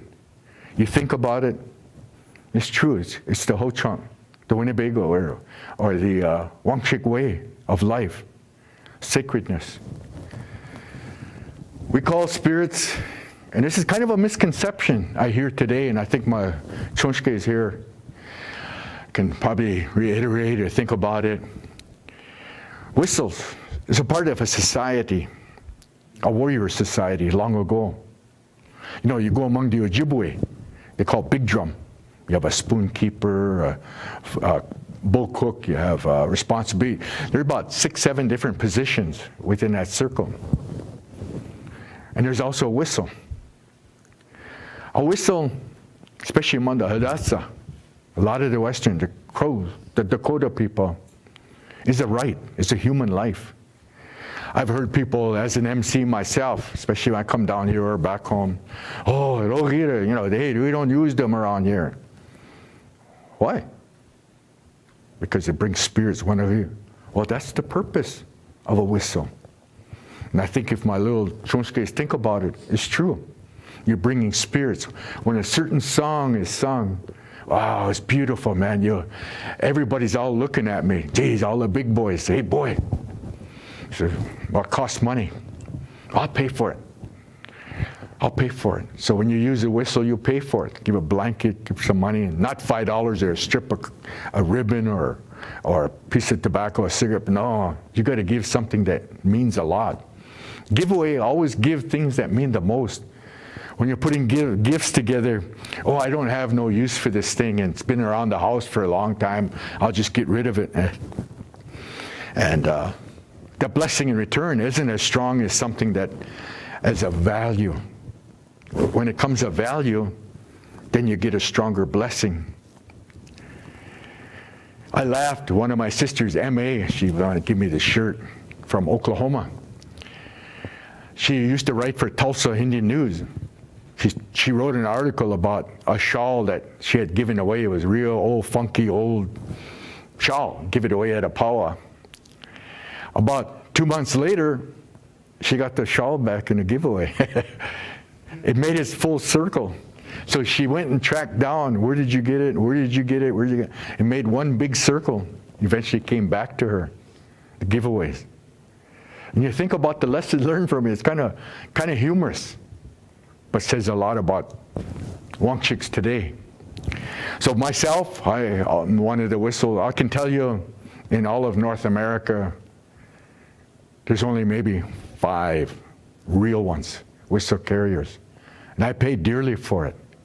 Giveaways and everything. And I gave Donnie to my uncle, Mushroom Shepherd. I gave it to him, and he passed before giving the opportunity to address it to the people. But as a Wangwashu say, I had the right.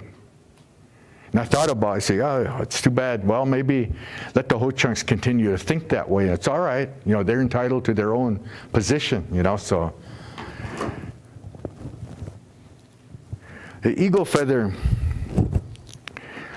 the right to wear an eagle feather is bestowed by our warriors in the HoChunk way, among the Sioux people as well. Many of the tribes, the feather, the black tips, is reflective of a human life taken in battle. I'm sure many of you have seen me do that at many different powwows. We don't take our feathers lightly, especially our women relatives. Our dagos, our chokos will pass on that feather. There's a giveaway that's held. People will say, well, what do I give? Well, you give the things that mean the most. What is a human life worth to you? That's how much you revere that feather. Times I'll tell them afterwards, put that feather in a special place, smudge it every once in a while, because it's a human life. What I have given you is a human life, taken in actual combat. One does not lie. A warrior does not lie in time of Herushka, in time of ceremony, in times of wait, because you will pay for it. It will come back at you. And I've got literally tons of stories addressing some of my brothers that I chewed out at times, got after them. Don't do that. You shouldn't do that. Don't eat it. Don't do that. But they went ahead, they talked, they bragged, they start doing things that were contrary to our teachings. So we're very careful. Be very careful. Feather giving, yeah. The same with name giving. Well, actually, again, a feather is a human life, an actual combat story that's told. They're taking coup on the enemy. And a warrior can only give away so many enemy based on how many he took in battle. I can't make something up. I have to account for every feather. There's a human life in there. Name giving is a spirit of something you learned in battle. Something learned. My name, my grandfather, my mother went to one of my grandfathers and gave him Donnie and asked for a name. I was only about 2 months old. And in the lodge, he told a story. He said when he was a medic over in World War II, they got overrun. They got overrun, and he played dead. He hid under some bodies, and the Japanese were coming through and bayoneting and shooting anything that moved. He laid under there for 2 days. Short of starving, he eventually worked his way out, and then he snuck back to the lines, back to his people. So when it come time to name me, all he could think of that one time, laughing all the way back from Japan, from the war, he laughed on the trains coming back to HoChunk country. He laughed at the enemy. So that's how I got my name, Ikshaguga. Coming home laughing. Every Indian name has a story that goes with it. I at times try to tell a lot of the younger people that may not know the history of our people, our ceremony, that names are very important, such as mine, because it was given out of a story, out of a combat. I hear some people that are giving names of their grandfather, their uncles, somebody else's name. I warn them, be careful, because that name might have been something infer a combat experience, a life taken in battle. So be careful. There's people bouncing names around at home, and oh, that used to be grandfather's name, used to be Dago's name, used to be this, and it wasn't earned, as we say in the HoChunk way. A name is given. I had to take care of one of my brothers, Jim Snow, a year and a half ago, and he didn't have an Indian name, but when requested by the council, I came back right away, because he wanted, his dying wish was to have an Indian name, a warrior name. So I give him a good name. That, again, respect for a fellow veteran, a warrior. Very few times I haven't. Also, another important point, when you ask someone to name, to feather, to get a right from them, you always go to your uncles, your grandfathers, your chokas, one of your male relatives from your clan. You don't go to another clan. It's disrespectful. I've had many times people come to me and, they ask me, it might be an upper order. I say, yeah, you go to your uncles, go to this man, go to that, and they can perform that ceremony. If they can't do it, then I'll do it. You can come back to me. So, again, it's very important that it comes from your own clan. I've had to take care of other clans, even here in Winnebago, taking care of other clan members because they had nobody to go back to refer to gain their rights to wear their feathers. But again, be very careful. And again, I'm very proud that HoChunk people do not take their feathers lightly.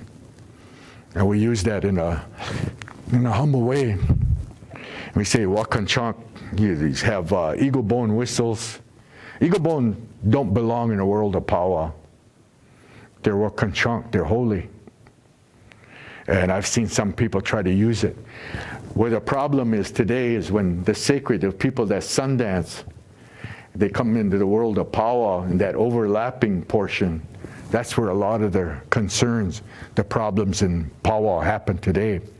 A guy comes out dancing wearing eagle bone. Hey, that don't belong here. That's on the sacred side. But a lot of these millennials, a lot of these people don't know. And that's part of my purpose, even being here today, that don't know. Try to help them, guide them as best I can. So again, it's something that, term sacred, I use this is not sacred. I just keep it for my instructional purposes. I belong to what is called a Red Feather Society. I was challenged 10 years ago by a guy back home, that powwowing. That red feather, it's not our way. As I said earlier, HoChunk, Dakota, Lakota people, we are of the same. We are of the same. I was invited by Jim DeBray, one of the leaders, Sundance leaders. And they invited me. I asked two of my uncles first, before I went out for that ceremony, induction ceremony. And they informed all my other uncles, my cousins, our Legion post back home, my women relatives got all these bundles, they got all this stuff, and they went out to Pine Ridge for the ceremony. Frank Fuscro was the one that was running it. Francis Menard, Sam Rounzim, some of the big names among the Dakota veterans, warriors. But Frank was the one that ran the ceremony, and this is the actual one that he had given me. They pinned me Orville Looking Horse, wrapped it in my hair. So they had, my women relatives had a big giveaway. They acknowledged all the other, my war brothers, the big leaders, Frank, Jim, Sam, Francis, they all were recognized. There were tears that were shed that day. When I got home, they told me you have to come home right away. So from Rapid, I headed back to home, and they had a big feast. A big feast. My clan put it on in respect to that flag. So for that guy that says that I don't have a right, that's not HoChunk way, excuse me, that is our way. That is our way. I could say more to that, but I don't want to belittle anybody in my presentation. Perhaps someday we will grow to understand. Among the Wangshiks, Hedushka people, the horsetail. The horse was introduced in the 1600s, 1500s by the Spanish, the conquistadors. Became a way of life for many of the southern plains, eventually worked its way to the northern plains. This is an actual, real horsetail from a dance that goes back to the 1800s. I revere this highly. I dance with it sometimes out of respect to the warriors, the horsetail. For those that went into battle, they would say long ago, went into battle, they could put horsehair on the tips of their feathers. As I do for the women relatives, when I give them a right to a feather, I have them put that little red tip on the end. That red tip is highly recognized among the HoChunk that the person that gave them that feather was wounded in combat. Wounded in combat, so it has a certain high respect for our veterans and our way of life. The same with a horsehair. So again, we very careful how we use it. This was given to me by an Apache warrior from way back in the 1800s. And so again, I thank him. And I think about that in a good way. When we look at Regalia, everything's based on colors, clan colors. Used to be you could go to a powwow and identify which tribe, nation they come from, which clan they come from by looking at the designs. You know, we say, you know, if you're a bear, you wear those certain designs. Our colors are red, black, white, yellow. Deer clan, which I was raised among, the Eagle clan, we use yellow and turquoise blue. But there are black and white is considered neutral. So you have these colors, all tribal members wear that. Even when you wear our traditional dresses, it's based on color, clan affiliation. So we wear that in our regalia. My first wife made this for me. Representative, she was Ojibwe, the lakes, the Great Lakes, Minnesota. The oak was always representative of the men. Don't quit laughing. But yeah, that's representative. We say the warriors long ago sometimes would put red if they were wounded as a background. Some of you that know my regalia, I use green because coming from the woodlands people, green and the designs I have, plus the Eagle clan. So I wear those, proudly representative of my tribe, my affiliation. Your spirit guide. Everybody today somewhat has a spirit guide, something that guides them, takes care of them through life.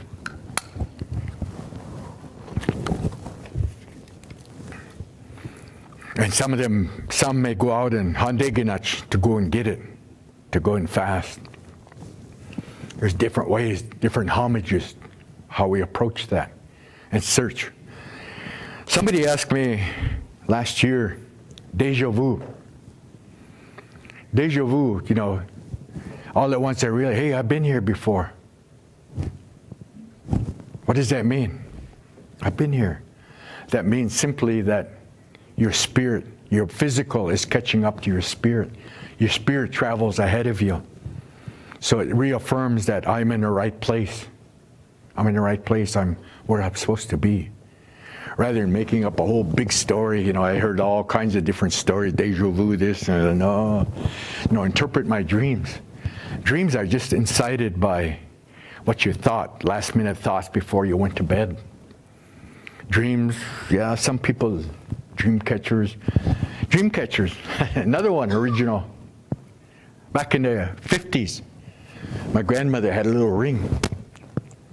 And after I come back from Vietnam, I used to carry a hoop, and nobody had the dream catchers. You know, I created a name. I named it named it after our fast and everything. Handikinach. If you look at some of my original pieces, you'd laugh. Handikinach, and I always put a little story on it. And that spider, that dream gained from that spider.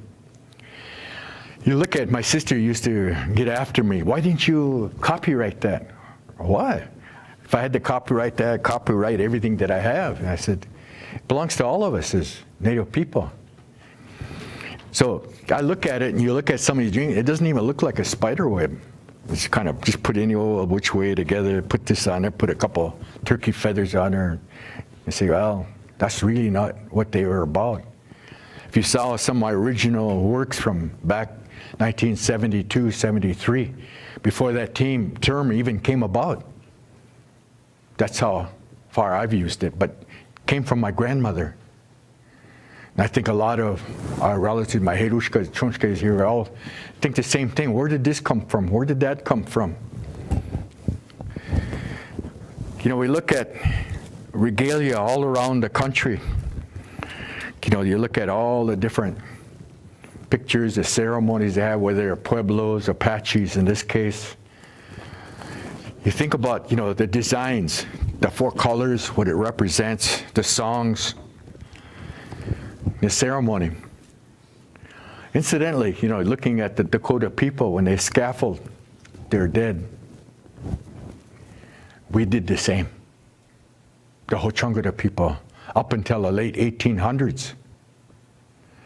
We never buried, or it was the church-run schools, Toma, Neilsville Indian School, the church that the farmers are complaining too much because of the stench of decay of the bodies that we had to bury our dead. What they did, you say, Dokodminam, there's a place over by Toma. There's a hill, there's a corner, there's a penny, there's a point there that we took our bodies, pilgrimaged them to that place. And we sat them up against a tree. And we put their food for their 4-day journey, the things that they carried with them to help them on their journey. We put them around them, then we put brush on them.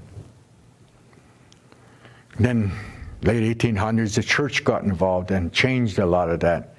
Thus you'll see these ceremonies, the caskets. One of my aunts, and I think about those leaders, you know, Charlie Lowcloud, I think about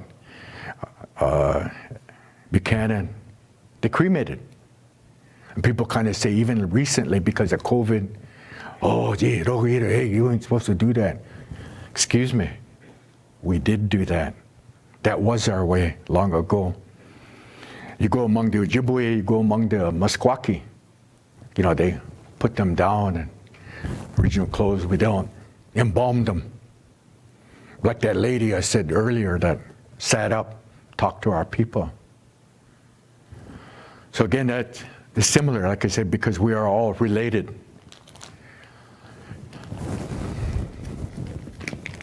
You look at, again, all the regalia, all the things here. We've got a Buffalo Bill Wild West shows.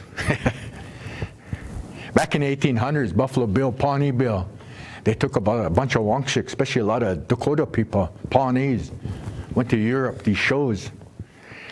and searching to entertain the audience, because back then it was just kind of 1-2 step drum, doom, doom, doom, doom, doom, kind of laugh, no feathers. And they're circling the wagons, that old stereotype story. And geez, I thought you Indians, they're war whooping and everything, going after those migrants, they're going to, they're laughing. So he asked all the Indians to put more feathers on, put bells, noisemakers on, war hoop, That's what I call fancy dance. That's when it's created. I say that in a lot of my intros for fancy dance. Originated from the Buffalo Bill Wild West shows. And again, looking at some of the pictures, I have actually some relics. I actually bought the rights to a couple of dances that existed way back in the 1800s. And I'm hoping to come out with them sometime soon. But again, those are rights that I paid for. When I asked for certain things, I always like to pay, make sure that it's done right in a good way.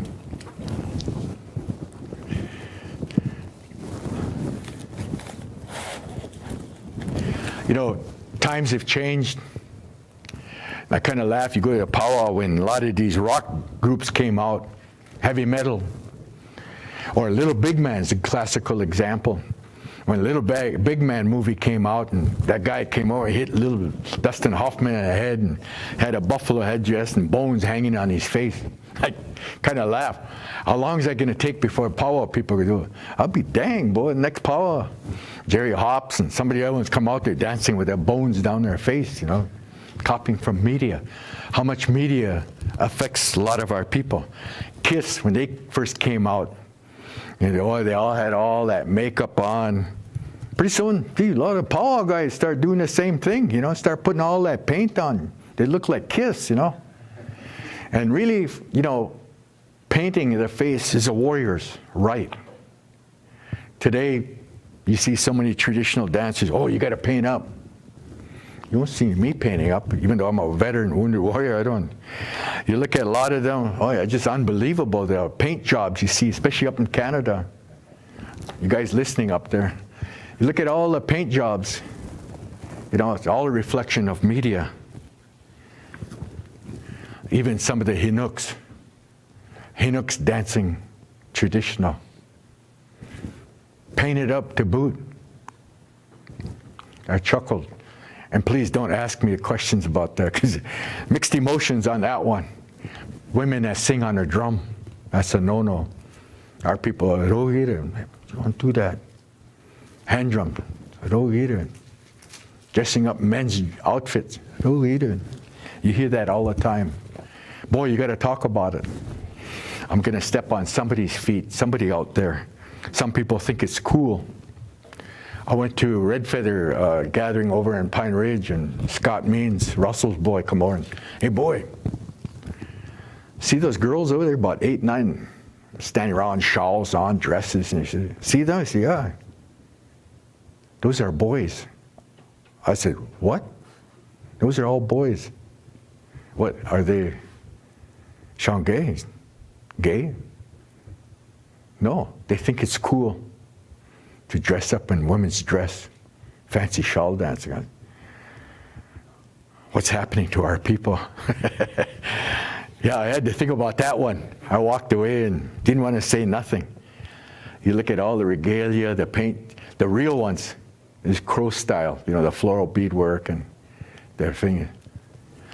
Each having its own story. Oklahoma, same thing, the Comanches and my brother Kevin. A lot of these are rights. Some of them got their rights from me. They asked me for permission and whistles, what have you, and painting up. And like I said, we're all kind of family.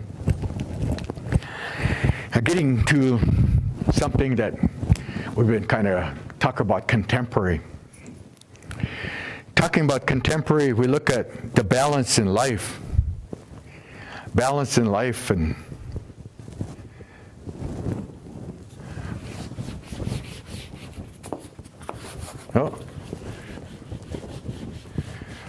we look at, we term opposites. And this holds true in all of Indian country today, especially in ceremony.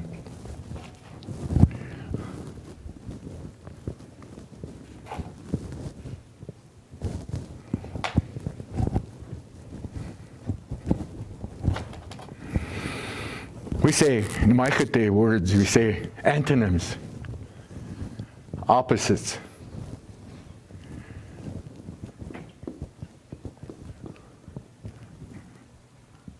I'm not going to spell antonym, just say opposites. All my high school friends are listening in from back home and laughing.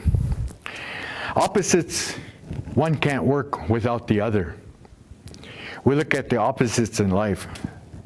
If you want to say it as such, man, woman, black, white, life, death. Anything term opposite or what we consider opposites in life. Also, if we look at spirituality, what is the opposite of spirituality? Materialism, money, greed, power. That's the opposite. To enjoy true spiritualism, one has to give. One has to share. I find it hard sometimes when a guy comes up and I'm a medicine man. Well, first of all, a true medicine man will never say that. A medicine man is humble. He doesn't talk about himself. He's humble. As a spiritual man, a man of prayer, very careful. The word I did this, I did that. Sometimes in class, I have to dehumbleize myself to teach the principle. But we think about the opposites, spiritualism, materialism. As I said before, that example of giving away to the people less fortunate. I go down a road I learned long ago. It's just like similar to the crow. There's certain places here in North America. I think of the one up in Montana, Highway 2, the sleeping buffalo. I come down that road and it's up about 50 miles. I'll stop at a store, pick up some fish, some meat, some berries, pick out a nice blanket, and I'll stop there. I'll give it to that buffalo, sleeping buffalo, because it's wakan. I put a blanket on there. My bros, what are you putting that Pendleton on there? Because it means a lot to me. What about somebody picking? Well, I expect that. Whoever gets it probably needs it more than I do. So you never think about what's it costs, looking at profit. Profit in everything. Without getting into the politics of today, we talk about spirituality. Back in 1990, I met a gentleman from Florida, a scientist, native scientist. He perfected gasoline out of water, aqua fuel. I went down to Tampa. I looked at his site. There's no pollutants released in the air, 3-4 cents a gallon, and you get 99 miles, 100 miles to a gallon. Now, who do you think, you'd think the world would accept that? The world's Earth's surface is 3/4 water. There's no pollutants released in the air. I testified at a Senate hearing, Senator Feingold, Natural Resources. I was the only one that not got just one, I got 3 standing ovations for addressing that. You know why it isn't worth one man dying in the Middle East for oil, gas, when we already have that perfected here in North America. I worked with the Chinese people, Victor, some of the people over there, talking to them, meeting with them. You'd think the world would grasp something like that. At that hearing, that Senate hearing, one of the guys, head of undercover, one of the federal marshals came over. I knew him from years past. He said, "Boy, I would be careful of you addressing that. You can get assassinated." Why is that? Because the petroleum industry is not going to allow that. Profit, money. DAPL, it's all about money, ripping from the earth. They call the Balkan oil range out in North Dakota, Montana. There's enough oil there under the surface that will supply world demand up until 2037. Why are we buying all this oil from Middle East, other country? White man's greed. Why aren't we using aqua fuel? Greed. You think about that. That gentleman told me, you're going to get assassinated. You bring that out anymore in the open because the petroleum industry will not allow aqua fuel. As safe as it is, I proposed this to the tribal council years ago. Talked to Kurt and them and saying, aqua fuel. You think the world would accept that? No, they want the dependency on that oil and gas reaping from the earth, destroying Mother Earth. It's an issue that I've been dealing with 30 years now. And I wonder, where is all this going? What is happening to not only Mother Earth, but to us? What's happening to our teaching? Because our Bible, so to speak, is Mother Earth, the trees, the grass, nature itself is our Bible.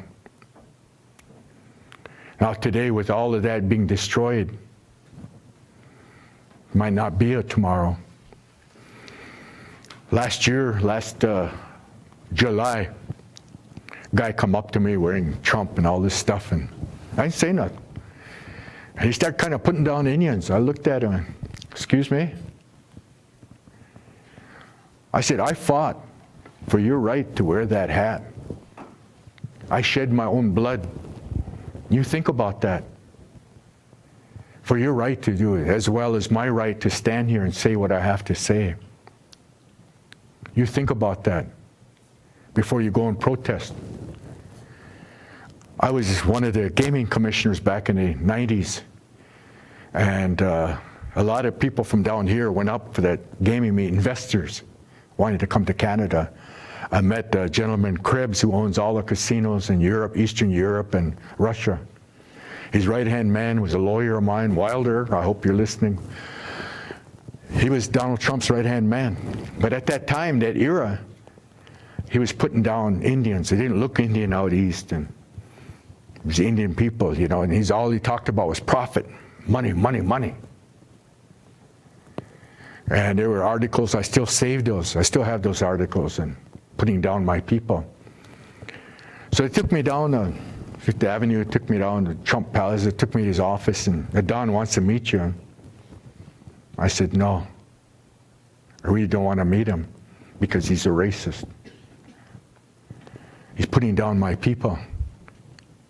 If you can't join him, he tried to get 29 Palms to get one out there, and it failed, went under, just like Taj Mahal. Enough said about politics. I got my friends out there listening, but again, it's something, food for thought. We look at shape.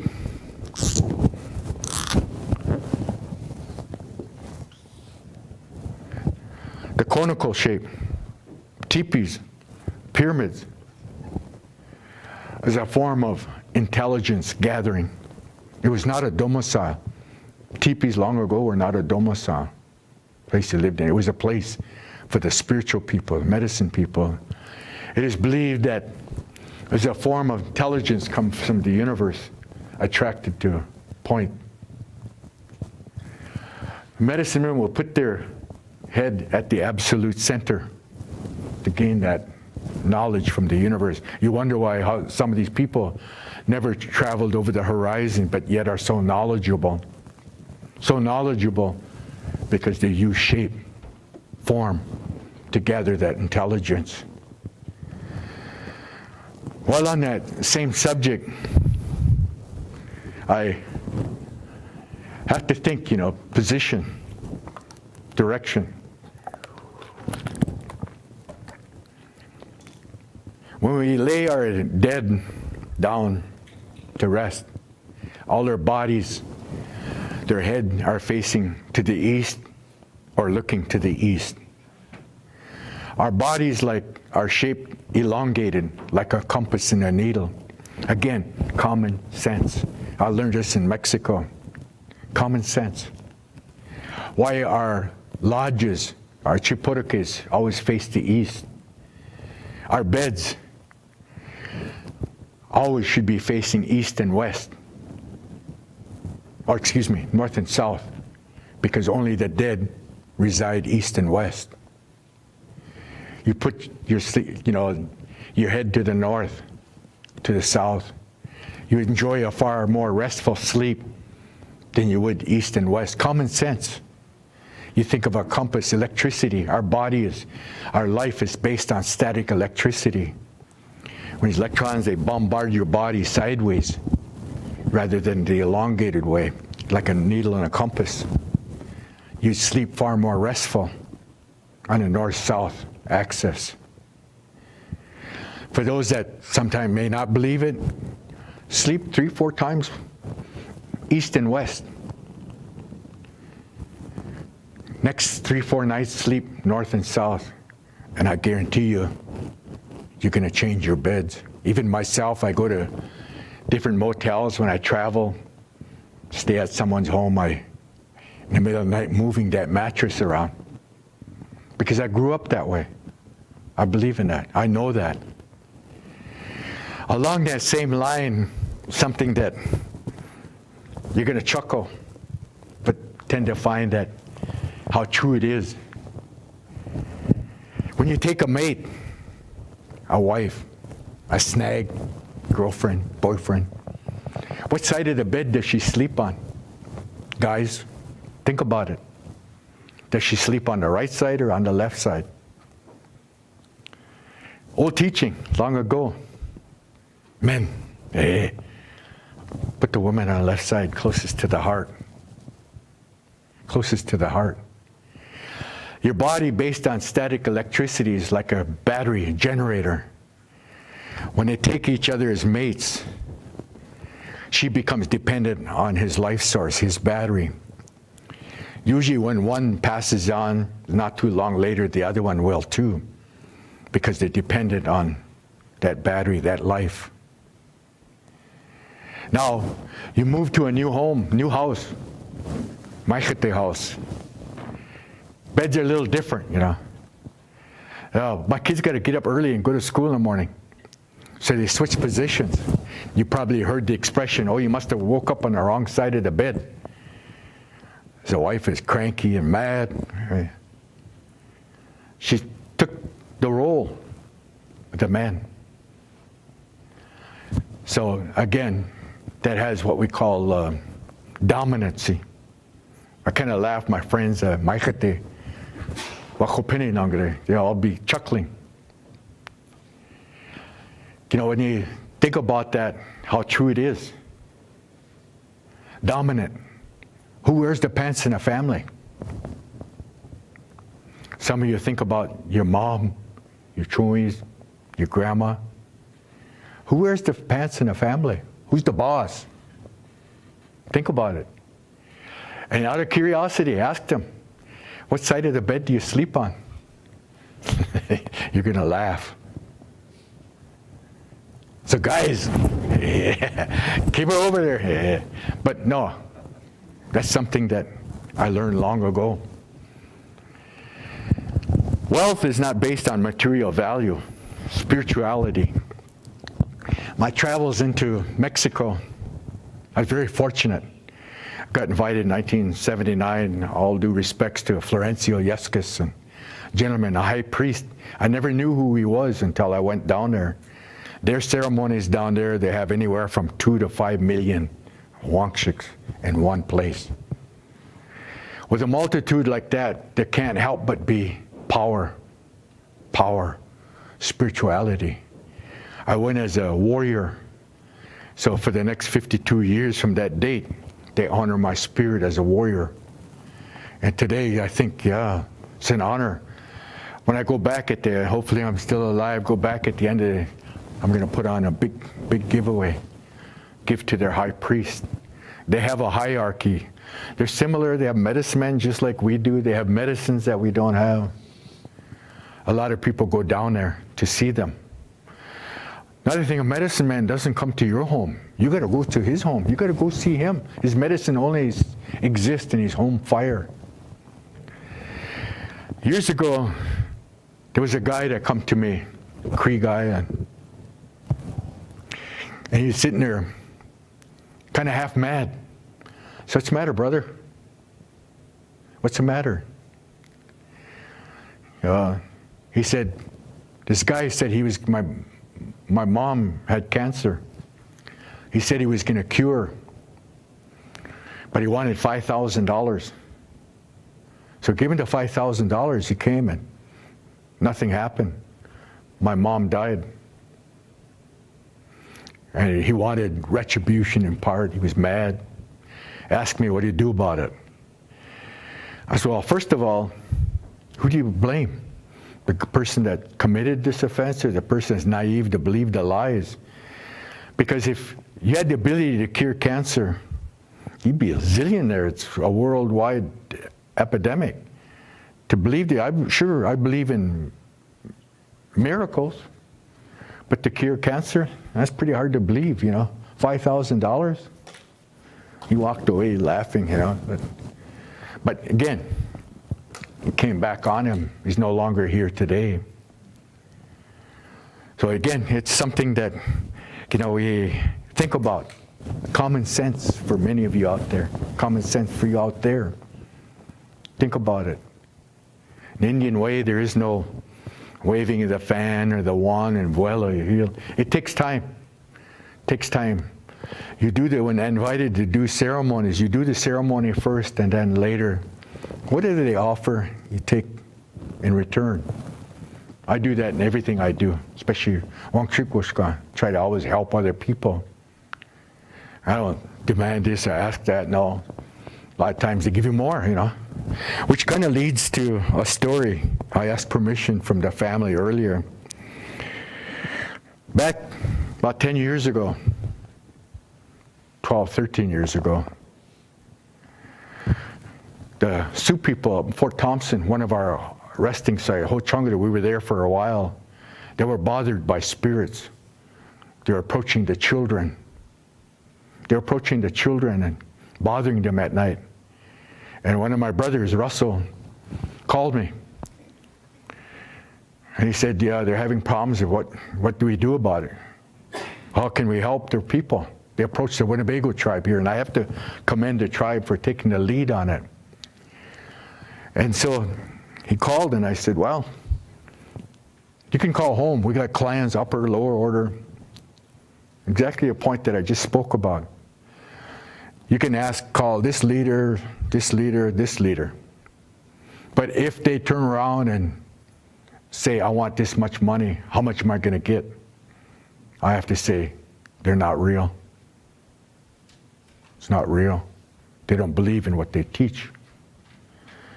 So I called one of my other brothers. He believes like me, and say, hey, we're going to go down and help the Winnebagos. Well, actually, it's our people. HoChunk and Winnebago were all one during that treaty era.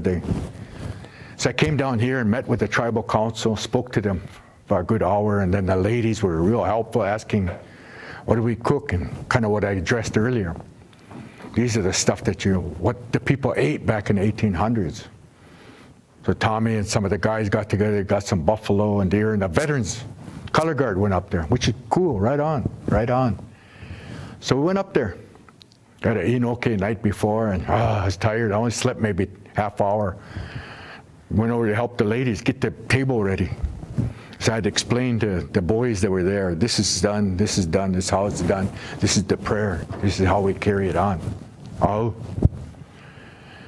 You could almost feel the air was so thick there, and people were crying, sitting at the table. Crying because you could feel our relatives, the HoChunk people, Winnebago people long ago. Later on, got done with it in the morning, and then next thing here, the color guard come over and they say, oh, we're going to have a feast. Oh, really? Yeah, we brought some buffalo and deer. So, oh. So I already did my portion, you guys do it. And they were kind of somewhat lost. We said, we gotta do it. We want you to come and help us with it. So I showed them. So we sang our veteran songs. It was all the Sioux people that were there, our people here, Winnebagos, and a few from home. So I did it according to our teachings, and it came out perfect. I mean, really nice that you could feel the spiritualism. And again, I commend the Winnebago tribe for putting everybody up and going up there for that ceremony. And they said, "Boy, how much you want?" I don't want nothing. No, because they're taking care of my relatives, our people from way back. And so you think about that in everything you do. When we talk about prayer, time of giving and sharing, we think about to respect one another, the clans, the warrior clans, the breakdown. And I hope I've made sense so far to you. Is that all right? More? So again, it's something that I think about our veterans, our warriors of the past, and the people. You know, going back to some of the craziness, you know, some of the stories we have, especially as MCs. I MC lots, and sometimes people come to me, "Boy, you don't tell enough jokes." Hey, I got a book just full of jokes, Indian jokes, but I'd never have time to get to them. Because every time I do grand entry, I look over and somebody wants to talk to you. Something coming up, we want you to do this for us. Can you do that? Here's my whole chain of thought, you know. But having a lot of jokes, I want to get to that. It's funny. You know, among us, you know, Kuno, Hena, Haga, Nari, Narichano, you go right down the line. That Haga is always the bad one, that third one, black sheep. We got Hagas back home, man. My brother was probably the worst Haga there was, you know. And every time you say it, especially in my side, when you say Haga, you know right away who we're talking about. He was hanging with the boys, they're doing their thing, my other bros, and one of the medicine men came over from Rosebud. He come over and they're getting ready for Inoke. Hey, my uncle, HoChunk, called me, "Hey, why don't you come up?" Yeah, come up. It's only a couple hours. They got there, and stones were on already. And then they're ready to go in. Haga was out there and kind of half not picturing, you know what I mean? Anyway, he put the stones on. And when getting the things, he said, "The boys are waiting in town for him." He had to hurry up, Indian way. The boys way, Haga way. Anyway, he ran out of hay for that, the lodge. So he went down the creek bottom. He's cutting that grass down and put it inside.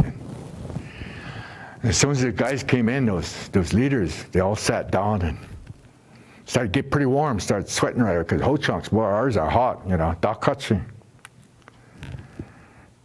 Here, as soon as he shut that flap, boy, Haga aired out for airport, aired out for home, you know. I know the guys at home are laughing right now, but true story, you know. He took off to town. Pretty soon it was medicine men, those guys sitting in there were going like this, you know, moving around and inside the sweat and start itching, scratching. By the time they come out, boy, they had big water blisters, big water bags, you know. And they lift that flap up, no Haga. Took their flaps and kind of laughing and say, those medicine men went all the way back to Rosebud, sitting on donuts. Damn, those Winnebagos are no good. Damn, those people, look how they treated us, you know, and big water blisters. And same with my Dega, you know, he had to sit in a donut for about 3 days, getting rid of those water blisters. But that's typical of a Haga. There's Haga's way of doing something in everything we do. But that's kind of the way that we all grew up with. I know myself, I've grown up with it, and I've got umpteen Haga stories I wish I could tell, but I got women and young people here. Some of them may not know me, so you kind of sit there and laugh, but when you come to Indian ways, you know, we got a lot of humor in our lodge, a lot of things that we see and we learn, we see. My son, my second son, some of you know him, Boye Jr. I brought him back from Canada, 2005, and he was a little slow. His academics. And I used to run all the time, waiting for powwows, waiting for Winnebago powwow, about running. And I said, "Son, come on, kind of little shinkhut there. Come on, son, let's go. So I can't. Hey, don't ever say can't to me. Don't. You will. At least try. So I made him walk. I was walking backwards, sideways, encouraging him. Come on. Got him. He was like 6th grade. Come on. And his grades, I didn't like it. They were C's and D's. That's not us. You got to study more.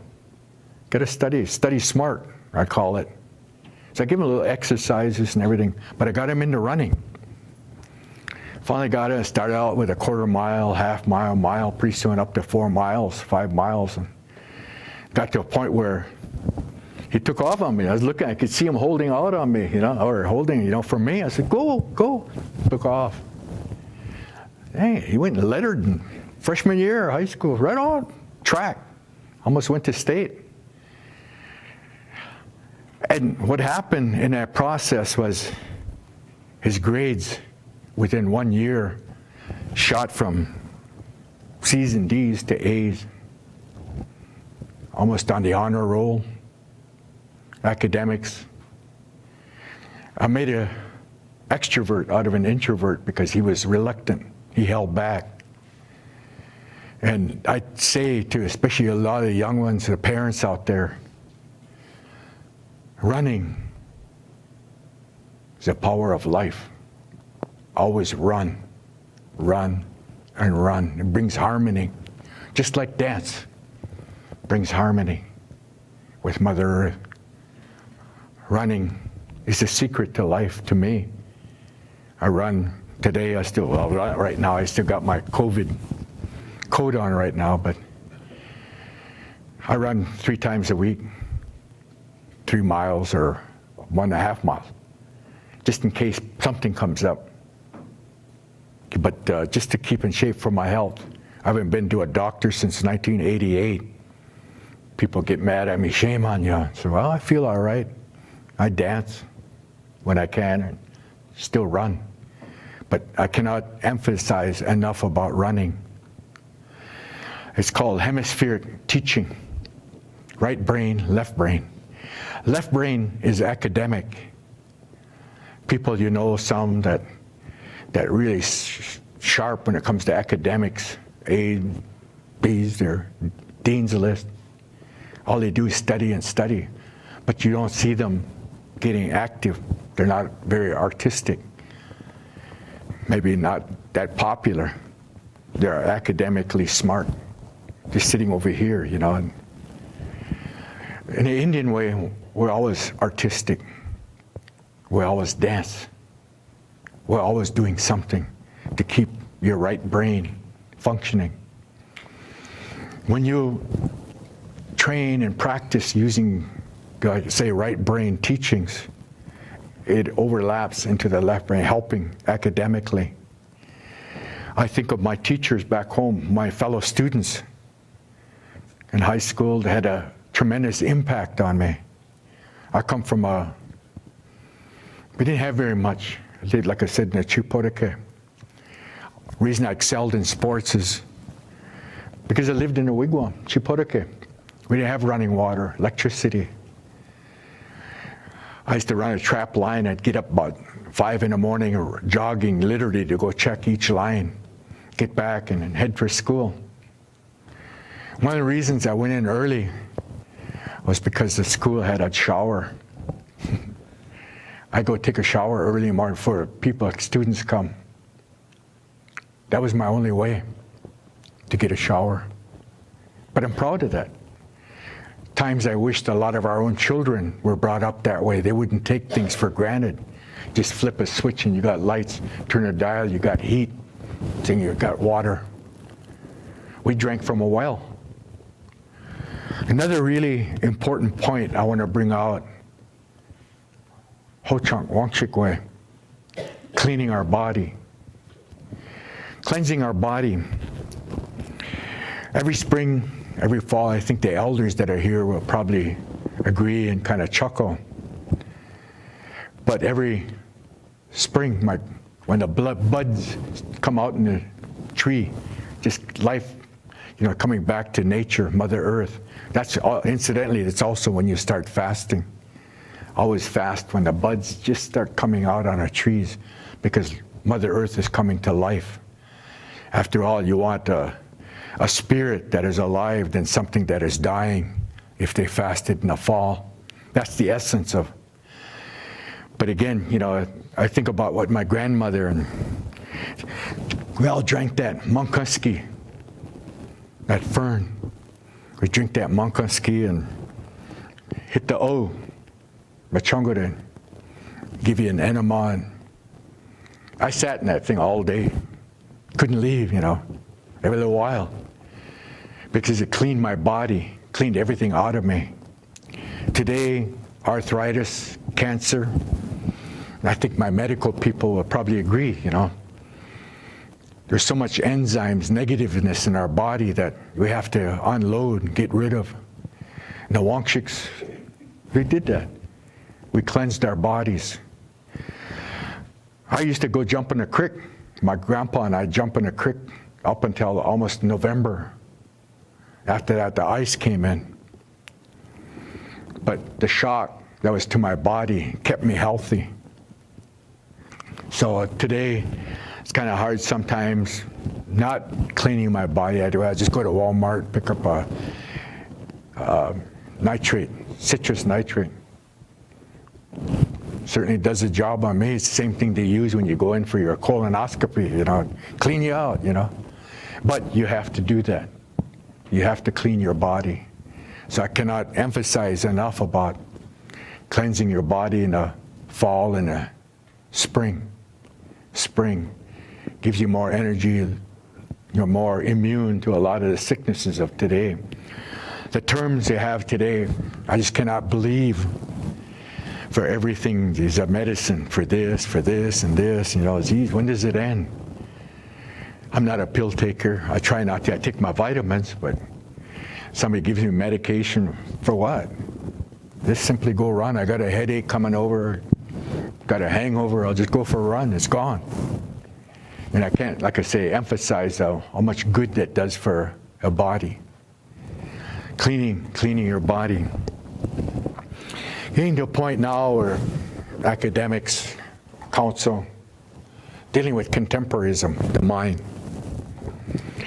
A lot of the stuff I learned in Mexico with the high priest, the ceremonies down there, and I do say, encourage and invite a lot of you, given the opportunity to travel. The greatest gift that anyone could ever have is the ability to travel. That is a gift. That is a gift. Going down to Mexico and meeting the priest and all the elders, the ceremonies, I could not. You could put all the Indians in North America. Doesn't even come near one ceremony down there. 2.5 million native people in one place. You go to Guadalajara, I was in Mexico City. Guadalajara has almost 5 million HoChunks. And with numbers like that, there's prayer. There's a lot of prayer, a lot of healing. A lot of healing. Given the opportunity, October 11th, Mexico City, December 12th. October 11th is Guadalajara. May, first weekend in May, I think, is Chama. But anywhere from 2 to 5 million HoChunks go in time of prayer. I learned much from them. I learned much from the elders down there. They say, Boye, Boye, nectar of the gods. I was fortunate to drink that. The visions that I saw, it's HoChunk, but I saw something. Made me believe, made me understand. And I wish the same for all my chunshkes here. The men that have the chance, women relatives, go down there and see. Go see yourself. That's an opportunity that I had. I've traveled to just about every country. Here in the United States, let's just say I don't need a map west of the Mississippi. I know all the shortcuts, and I don't need GPS and all that. Indians, plus I got to stop here, girl there. A snag here, a snag there. I know she's laughing. I just had to make her laugh. So I kind of, Machunchka is laughing. So but that's just part of the humor, part of who we are as Wangshiks. We start dealing with a part I found rather interesting. When I worked in Wisconsin politically, I was introduced to some programs. I'm very appreciative to the state for introducing me to teachings. And it was quite expensive to send me to these schools. Cost the state $1,000 a day to go. Incidentally, that cross has always been synonymous with God, Maona, long before the Christians came here. It was a little, it was more centered. Because it gives balance in everything that we do. We look at the quadrants of life. Based on, personality traits. Indians normally don't like to be classified. I myself don't like to be classified. We're all unique, we're all distinct in our own way. But it took me a while to grasp this little segment here in which I pass on to many tribal councils. The art of negotiation. The ability to negotiate with people, whether you're at the international level, tribal level, or even ceremonial level. When we look at the ability to negotiate, to talk with one another, in other words, to win in an argument in part, it's based on, a lot of it is based on what I call Indian ways, Indian tradition. We look at clan colors. You look at your dresses, you look at your beadwork, your regalia.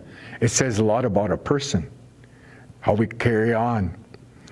I look at people's hands. I got a habit, look at their nails, and some look like eagle tips, black tips. You look at a lot of this, it says a lot about a person. You look at their shoes, do they polish in the back and the heel, or is it just in the front? Because they took their time. I always kind of say cleanliness is next to godliness in part. Some of us had a little bit harder time to do it, but I lived that way. I practiced that way. We look at personality traits, part of my course.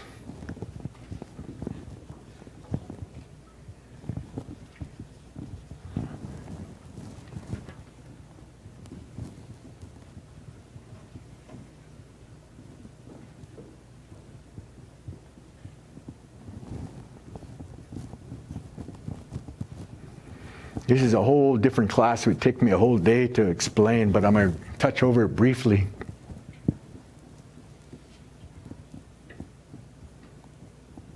I hope I wrote it out properly. But this class was probably one of the biggest classes that most influenced me a lot of times in negotiating, whether it was in Canada or at the international level. We all come under different personality traits, even in the lodge. Even in a lodge at home, our traditional people come under one of these 4 traits. Promoter is kind of like Pisces, dreamers. They create a lot of things. Promote. I myself am a promoter. Pisces. See things, see the big picture. And it's unique, especially when you formalize a company or corporation. You use the same concept. Analytical, on the opposite side, are people, statistics, figures, numbers. And people that are that way. They stop at a gas station, they gotta write down how much they paid for the gas and how many gallons they got. One thing I always noticed, I saw that characteristically, they put their rings on their middle finger. I don't know why. They give them a middle finger. This guy must be analytical. What's kind of funny is that these two people are not supposed to get along in life, which is true.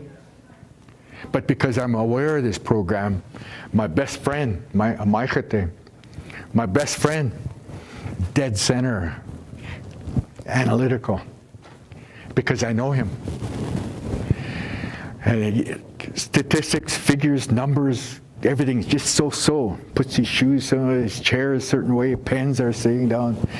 His law books are all there, and I used to go just for the heck of it, pick on his mind, pick his brain. I would go into his office and move his chair just a little bit, move a pencil this way.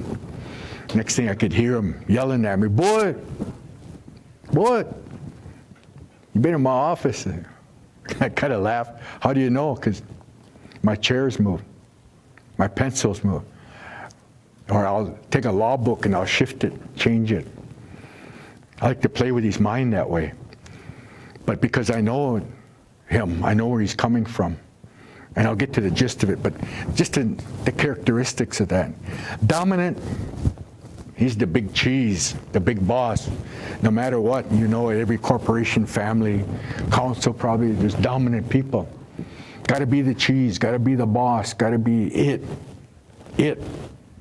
and whatever it does. I, for one, kind of chuckle. I know a lot of people like that. Got to be the cheese, got to be the boss, no matter what. The opposite side of the gamut, the facilitator, he goes along with anything that happens. He don't really care. He just slides along the day. And those two, again, also don't get along. So when meeting, I used to be a lobbyist. I worked both houses in the Senate, the House and the Senate, and also some bills in Wisconsin, and thankful to DNR, Tony Earl, Andy Damon, Chris Visser, and the senators, and both Republicans, Democrats, for supported the legislation that I pushed through. I'm in the Blue Book a number of times for some of the bills that I introduced, but it was through this concept of negotiation that I was able to do that. First of all, know oneself. You got to know who you are. My uncle used to always say, my dad would always say, when you leave here, never try to be something you're not. Always stuck in my head. Never try to be something you're not. That's true. Learn your ways. Learn your language. Learn your customs, your ways, before you go out there. When you go out there, it makes it so much easier, because we're all related. We're all related. And much of what I'm talking about, you know, is common among most all nations. Not everybody's going to agree. Some of you might disagree or something, but at least I sent you on a journey in a direction that I leave it up to you to find your own source, your own road, as I did for myself. I still have many more mountains to climb. People, you got to write a book on HoChunk history, HoChunk ways, and another one to write on Vietnam, another one to write on powwow. That would be the fun one. It'd probably take 2 or 3 volumes to write on powwow, because I know everybody. And I'd have to plead the fifth. Because, you know, like I say, powwow's been good to me. I got family everywhere, and I promote. I put a lot of big gatherings. I did the Goodwill Games in St. Petersburg, Russia, the World Summit, Vancouver, the Pan American Games, the CFL, did all the things. The Hula Bowl, I hung with all the MC Hammer, Prince, all the big boys, you know, and a lot of celebrities that I've worked with. I choreographed a lot of major production shows, television specials, umpteen of them. It's part of my life, you know, when I say, yeah, I'll write about it. Oh, do you know this? Oh, yeah. I actually got a text this morning from Tiny, Jonathan, the boys, and, oh, Boye knows this and knows that. Who's this? Who's that? And I kind of chuckle. Because powwow country is a small world. Indian country is a small world. Everybody knows everybody. Everybody knows everybody. Or at least I can find. Never believe anything you hear. Believe half of what you see. What does that leave you with? You know, I respect everyone for how they treat me. Maybe a lot of people don't like that person or something, and, well, treat me good, respect, I'll treat them in the same reciprocal way, you know, treat them with equal respect. I try not to let people decide on making friends for me. I try to get along good with everybody, and powwow way, Herushka way. And like I say, granted, there's some that'll always be jealous. You'll always have that. Jealousy is based on people that can't achieve what you've done in life. The only way they can do is tear it down. Indian crabs, every time you try to get out of that pail, somebody's dragging you back down the bottom. You know, they all look at the negativeness. Times tell many people that, you hear something negative about me, ask me. I'll tell you the truth. I did it. But most importantly, let me tell you why I did it. One of the years, I was doing really good. My life has been up and down. When you get to the top in dance world, politics, there's only one way you're going to go back down. When you're down at the bottom, time to work, go back up. I've probably been on top of that mountain 4 or 5 times in my life. I'm still climbing mountains. Pretty soon people ask me, write a bio and just put all the above. I did it all. Sports, dance, entertainment, politics.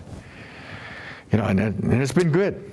You could do the same thing, You could do the same. When you think about all the political things that I've accomplished, sometimes I have to pinch myself. When I was in Mexico City, when I saw this big ceremony doing all this stuff for me, and they tell you, I pinched my leg, I had a black and blue spot on my leg because I couldn't believe what I'm seeing, what I'm a part of today. My people at home would never believe if I tried to tell them what I'm witnessing, what I'm a part of. But you, as every one of you, young and old alike, have the same ability to do the same. Write your own book. To me, like I said, I'm still going, I'm still traveling, I'm still seeing things. Then maybe I'll write a book, but like I say, I most times have to plead the fifth. To do what I do with all the political, all the entertainers, VIPs, movie stars, I used to teach at the Indigenous Theatre in Toronto, Adam Beach and Gary Farmer, and all these boys were students of mine. All the native actors. Tina Keeper, you look at all these actors, hey, they all, Dega, Choka. Don't say that, I'm looking. But yeah, I've been fortunate. Same with musicians, I've hung with the biggest and the best. Neville Brothers, Redbone, they're all bros of mine. Those guys I got to plead the fifth with, but you name it, every entertainment native group. As a director of the State Fair every year, it's a trying era, but if I hadn't opened the doors to my friends, they wouldn't come. Entertainment, instilling pride within our people. Now when we go to this, like I say, you got to know yourself. I know I'm right in here, but because of my military experience, I've learned to cope with all the other personalities. Because of my friend being analytical, I try to meet him halfway. And how you do that, how you get to know the other person.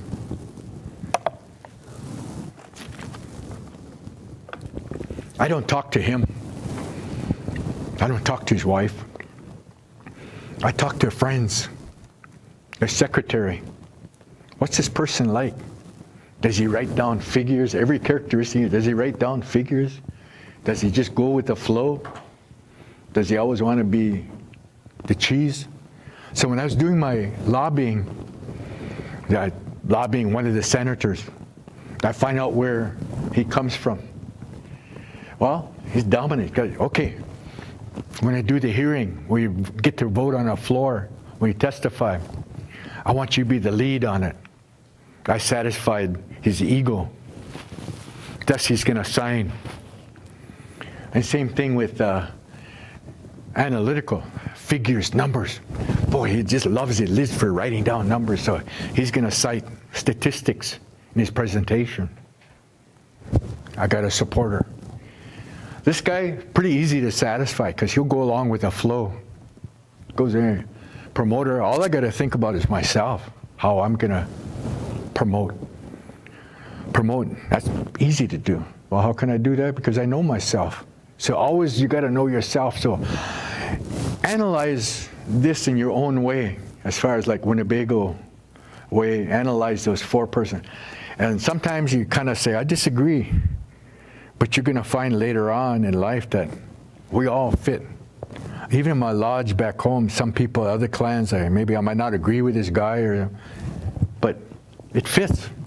I see where he's coming from. I know what he wants. I see what makes him happy. That's it. In essence, what we're all looking for, happiness. In kind of moving along a little bit. Oh, incidentally, we talk about the high priest. They have power over the elements. Fire, rain, healing. The Regalia is just like ours.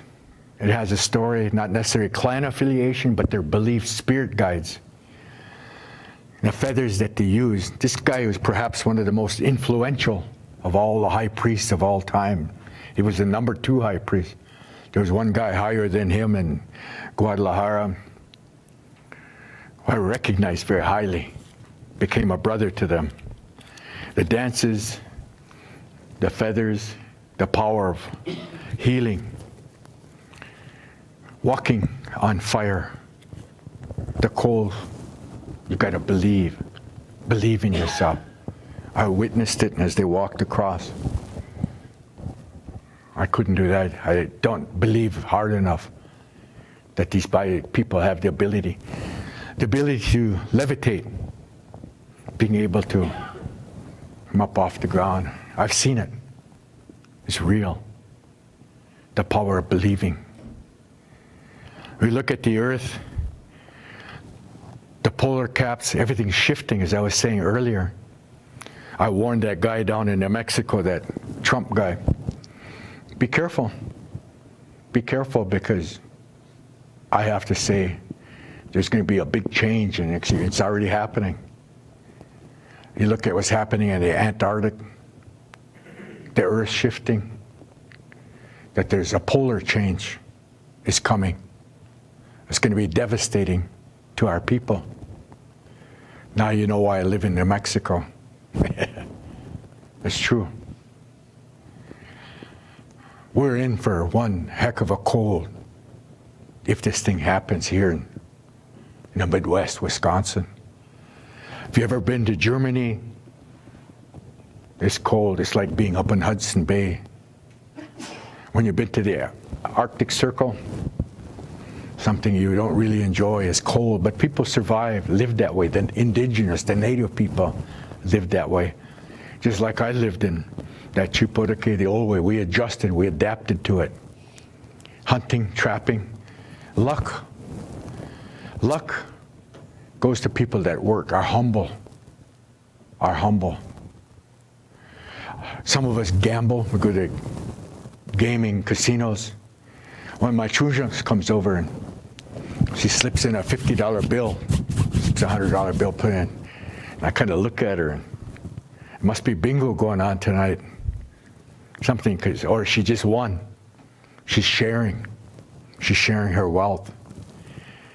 And for me to say, yeah, I'm gonna go and double it up, it don't happen. Might as well go home, because she bought all my luck. That's how it works. There was a crew of boys from my brothers back home that went up to Minnesota. They went up moose hunting. And they got lucky. Word came back. Hey, boy, Kuno, did you hear the guys got lucky up there? Oh, really? And they got a big moose. Hey, don't tell me. Who is in the group? They went down in names, and oh, that one. He's the one that got the moose, right? See, yeah. How'd you know? Because luck works that way. Humble, hardworking, dedicated, serious. It works that way. Always humbleness, sharing, a giving person. So we always try to think in a good way. Like I say, for myself, maybe I've been lucky because I always share and give to everybody else. I'm lucky. Lucky I'm still here today. I just turned 73, going on 50 a couple weeks ago. But I still can run. I can run 10 miles, no problem, but I got to pace it, take my vitamins, watch my knees. With COVID, take your vitamin D, 3,000 milligrams take your vitamin C, but primarily vitamin D. That was the only way I coped with it for the last year, 3,000 milligrams a day. For myself, one thing I learned in Mexico, I sip a glass of red wine. I got a bottle I've been nursing for a little over 2 months now. Mexican native people, Indian people don't have heart attacks. A lot of my brothers that have heart attacks, they have stents, heart surgery. They give them these blood thinners. That's one of the worst things you could take. All you got to do is sip a glass of red wine, and believe me, it helps. I do it for thinking. I do it for my body. Something I learned in Mexico. I guess the medicinal reason. Kind of leads to Haga, you know. One time I went home and I just got my check, my pay, I head for a powwow. Kind of, hey, let's go get one. Yeah, buy one. So I took the mile out, Black River, and mile out, and yeah, boys, and two of my brothers, whatever, top shelf, you know, go ahead. I was looking at us, laughing, you know, and he said, geez, he said, Kuno, what you could pay for that one bottle, I could get 3 of these white port bottles down here. Hey, looked at it, you know, that's how they thought, you know, and whatever. Boy, he's walking out just happy, you know. I was sitting there thinking, yeah, well, I was satisfied, took care of him, you know, but that's how hoggers think, you know, tomorrow, you know, it's going to happen. That stuff up there's got no kick. I'm not trying to build drinking or anything, no, I'm just saying that's how humor works among our people. Kind of laugh. I think about those crazy days like that, but you know, I kind of covered a lot of different areas, and I just want to kind of open it now to any questions that some of you may have. And I'm kind of a little nuchnik, so kind of bear with me. And so thank you, Boye, for what you shared to this point. We have a mic so that everyone on the live stream can hear it. So if you have a comment or a question, I'll give you that.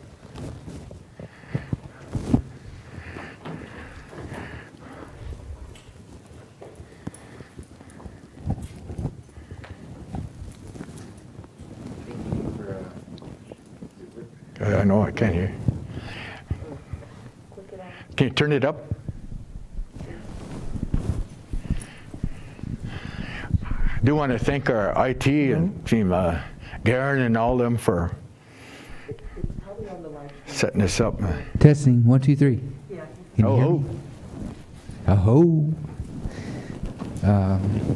Thank you for coming today, and I just wanted to ask you, you said you were in Vietnam. Where were you at in Vietnam? What now? Where were you at in Vietnam? Where were you stationed? What unit were you with? You were with the Rangers? I was kind of fortunate. I signed up with the Special Forces. I just got back from Russia in 1969, and I signed up with the Special Forces. And then when I went in, I was a first sergeant from in processing for some of the guys that know what it is. Basic AIT to the academy, the Rangers, jungle school to jump, what have you. So by the time I got to Vietnam, I had 36 combat missions. I was a team leader, just like being first sergeant. Didn't mean I was going to stay in the back. It meant I had the option to choose my missions. And I had 2 teams, team 2-4 and double deuce. So in other words, I could double my time. Sometimes I'd come back in, I want to go right back out on a mission.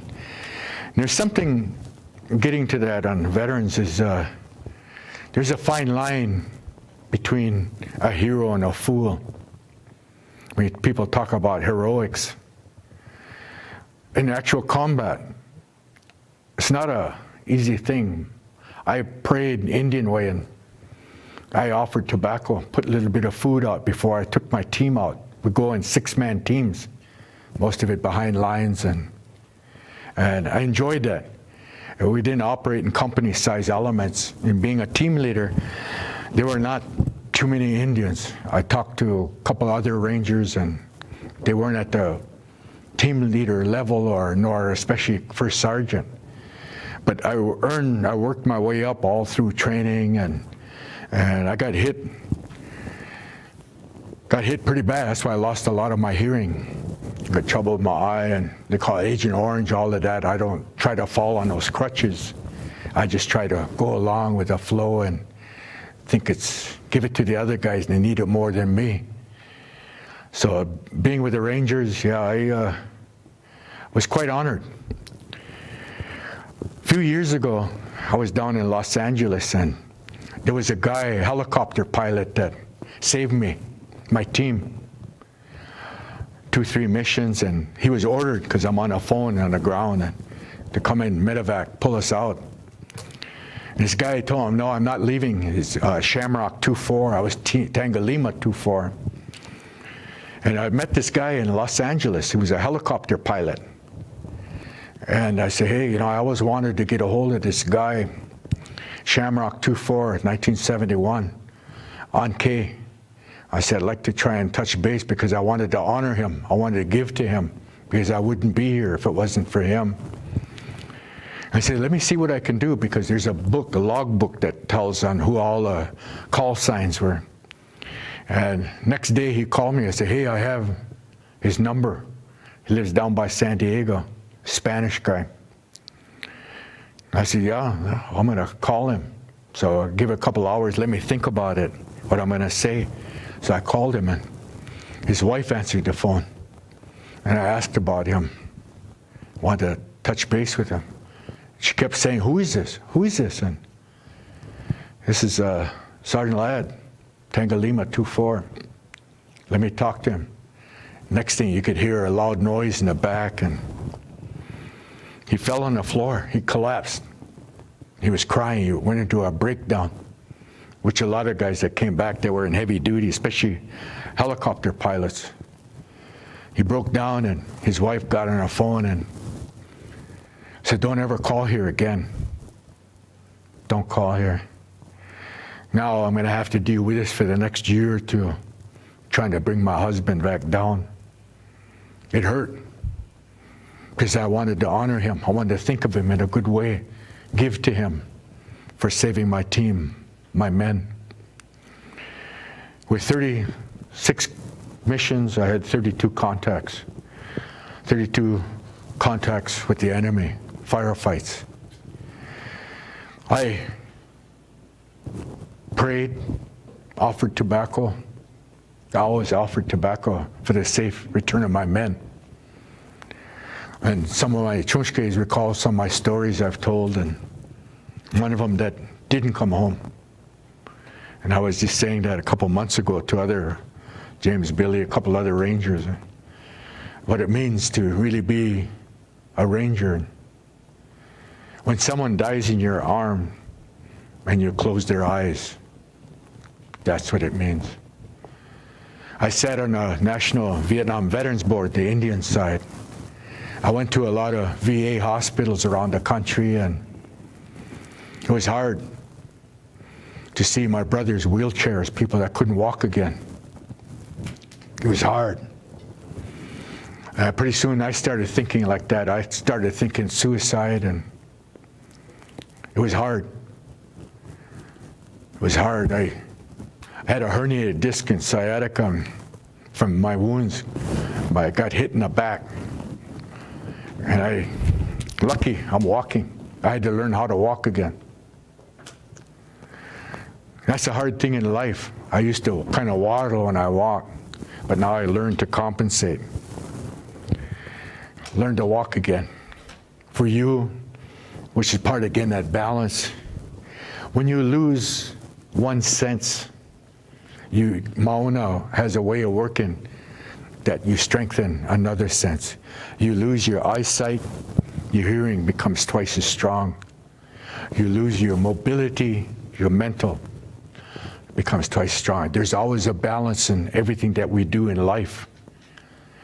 For myself, I lost a lot of my hearing. I have a worthless hearing aid, but it's what the government gave me.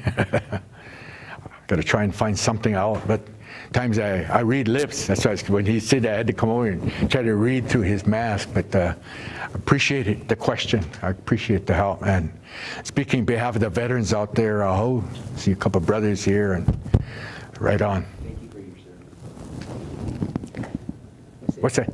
Thank you for your service. Oh. Right on. Again, I want to thank Tori for the council. It was something that Randy and Rita have been asking me for a long time. Another question, one question I forgot. Moccasin game.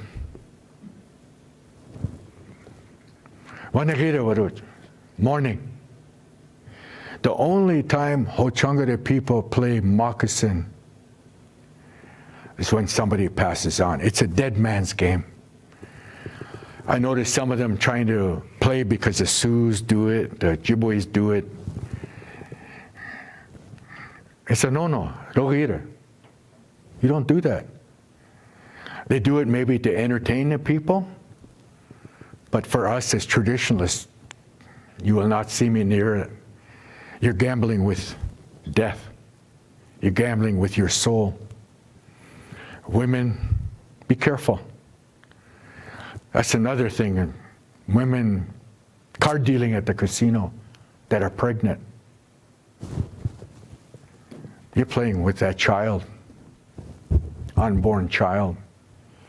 I tell a lot of future mothers, talk to your child when they're in the womb. Sing to them.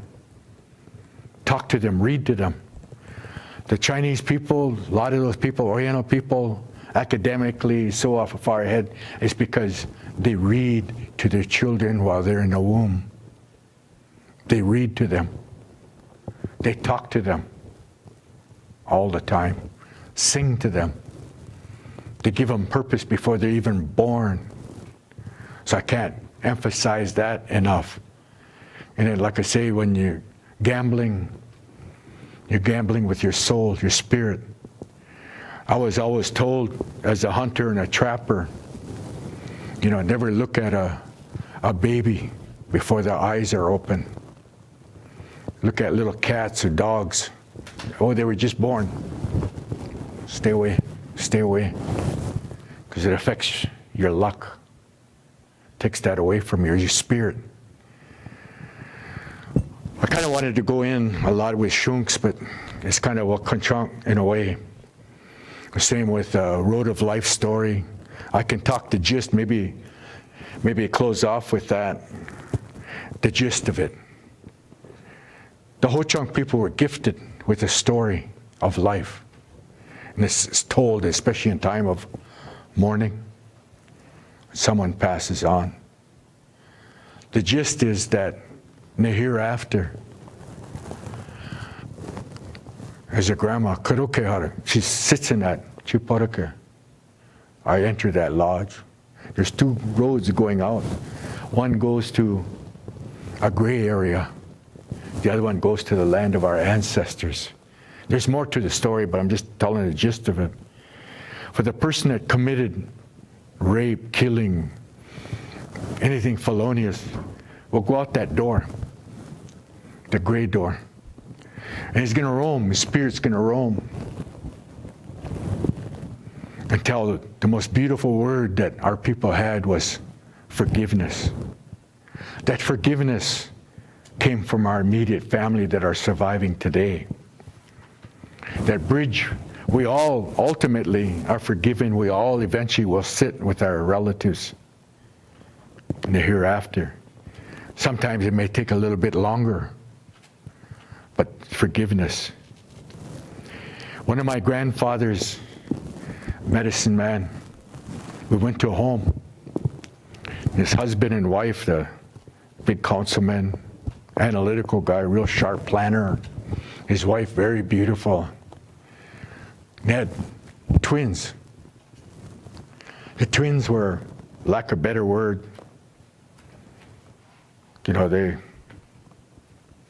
what was that they had back in the 50s? Child was deformed. And they were asking me, why? Why is this happening to us? We give, we always share, we always help people all the time. We're a giving family. Thalidomide, why is our children, why do we have them? Well, love. Probably love the children more, but they're still infantile. And my grandfather looked at him, he had tears in his eyes, and grandson, there's nothing I can do. Nothing I do for them. So later I talked to the husband, I said, in your past, now I hope boys think about this culture. In your past, was there something done gravely? Somebody did something, your grandfathers, 4 generations back again, 4, that had done something? And he thought, he was sitting there for a minute and he says, my great-great-grandfather sold all our water cups, our medicine bundles, sitting in a museum someplace. And they say in a HoChunk way, Wangchik way, that everything operates in series of 4 generations. It took to let that grandfather move over there. So that bridge was basically the sacrifice that his great-great-grandkids had to face. And you think of that Indian way, Christian way, how things work, and how true that is. I myself am very careful. Watch what you say, because it can be damaging. You can hurt somebody, especially being a veteran, being a warrior. They say lead by example. I'm the worst example. I've enjoyed life. I'm still enjoying life, but times I'm serious. Comes to power, I'm straight, clean. Ceremony, lodge, clean, straight. Other time when I'm on my own, enjoy life to the fullest. So today, it's been an honor, really been an honor. I don't mean to cross my arms, that's defensive posture. One of the things that I'm sure, brother, and when you MC, what I like to do is I look at the Maichates, some of the people, Wangchiks that are non-power, I look at them sitting there, and he's sitting there cross-armed, cross-legged. My objective is to see if I can, as I'm talking, my delivery is to be able to get him to loosen up his arms, sit up. That's part of emceeing, teaching them something, let alone entertaining. I got to go back to my book. I'm kind of getting, what do they call it, forgetful. It's just starting to. I never knew what the word procrastinate meant until COVID hit us. It's kind of hitting me today, kind of procrastinating, getting a little fluffy, but got to work it off, get ready next season. But I just want to thank you, thank my Chumskes for being here, and all of you, each and every one of you. Thank you for being here today. It's been an honor, and I have much more to teach. I'm just thinking right now, other ones, areas that are kind of put aside, but no two of my presentations are the same. They're all different. What I wrote on today was the feeling, the spirit I feel out there. I felt from my brothers way back there, I could feel it. And the elders, I could feel it, the prayers, and thank you for your prayer and in a good way. May you enjoy good blessings in return. And I thank you. Thank you for opening your mind this afternoon, and hopefully other people out there listening, and food for thought. Think about it, and just about everything is said is true. And if I offended anybody, I'm sorry, but again, I'm just sending you on a journey. It's one concept, where there are literally hundreds of concepts, but it's a good introduction. My 101 class, hopefully I'll come back for 102, come to a secondary level, then I can get more into the contemporary. I have a lot of contemporary projects. Some I'm still researching. Another whole area I love talking about, extraterrestrials. How many people dealt with it? I deal with it. You know, influences from other worlds, especially when I was down in Mexico, South America. It's real. I've witnessed them. I've seen them even up in Wisconsin, seen them in my travels.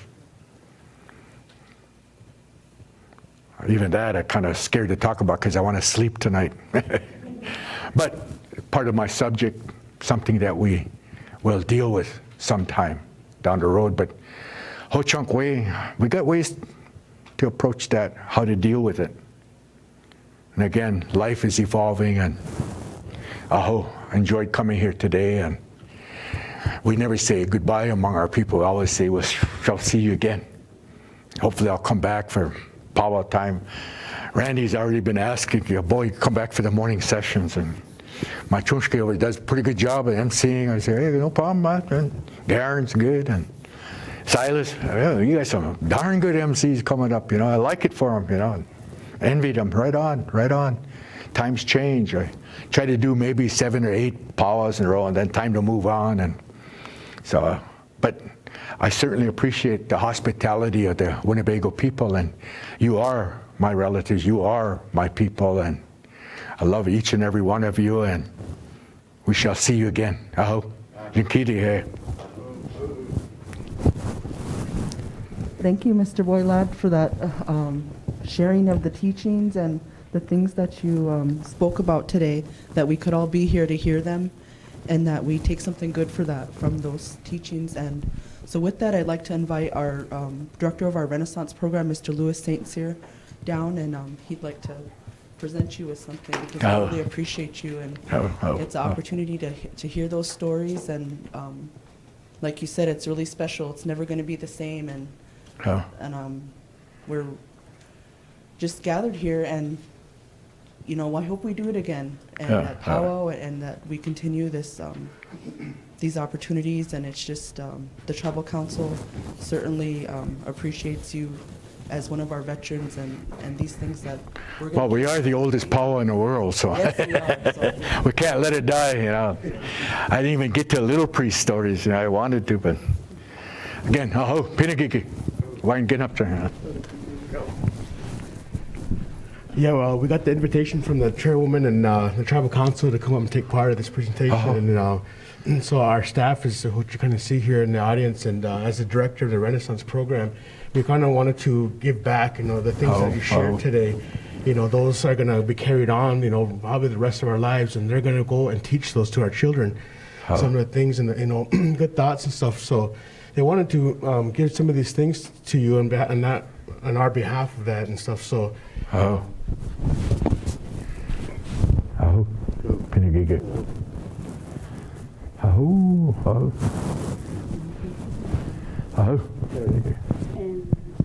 And my dad has been keeping this postcard that he bought in Hayward, Wisconsin before I was born, and I believe you're in it. Oh. Yeah. So I scanned the postcard and printed it out, and there's the names of the others that are in there. These are all the hoggers I was talking about. Yeah, Howard, and Gene, Chuck and Ernie. Hey, Pinagigi, yeah. I hope Pinagigi. Yeah.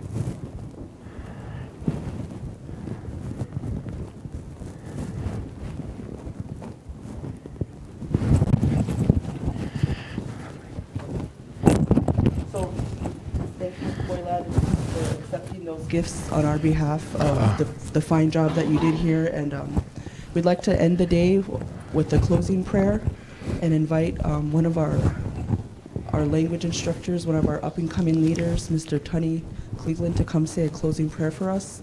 And we heard from one of our elders today, and we need to acknowledge that we're learning, and that we have a gentleman here in our community that has taken hold of our language and is sharing it with our children in the schools. And so, you know, he represents the future of our tribe, as well as the teachings that we're each going to carry on. So with that, I'm going to ask Tani to say a closing prayer for us.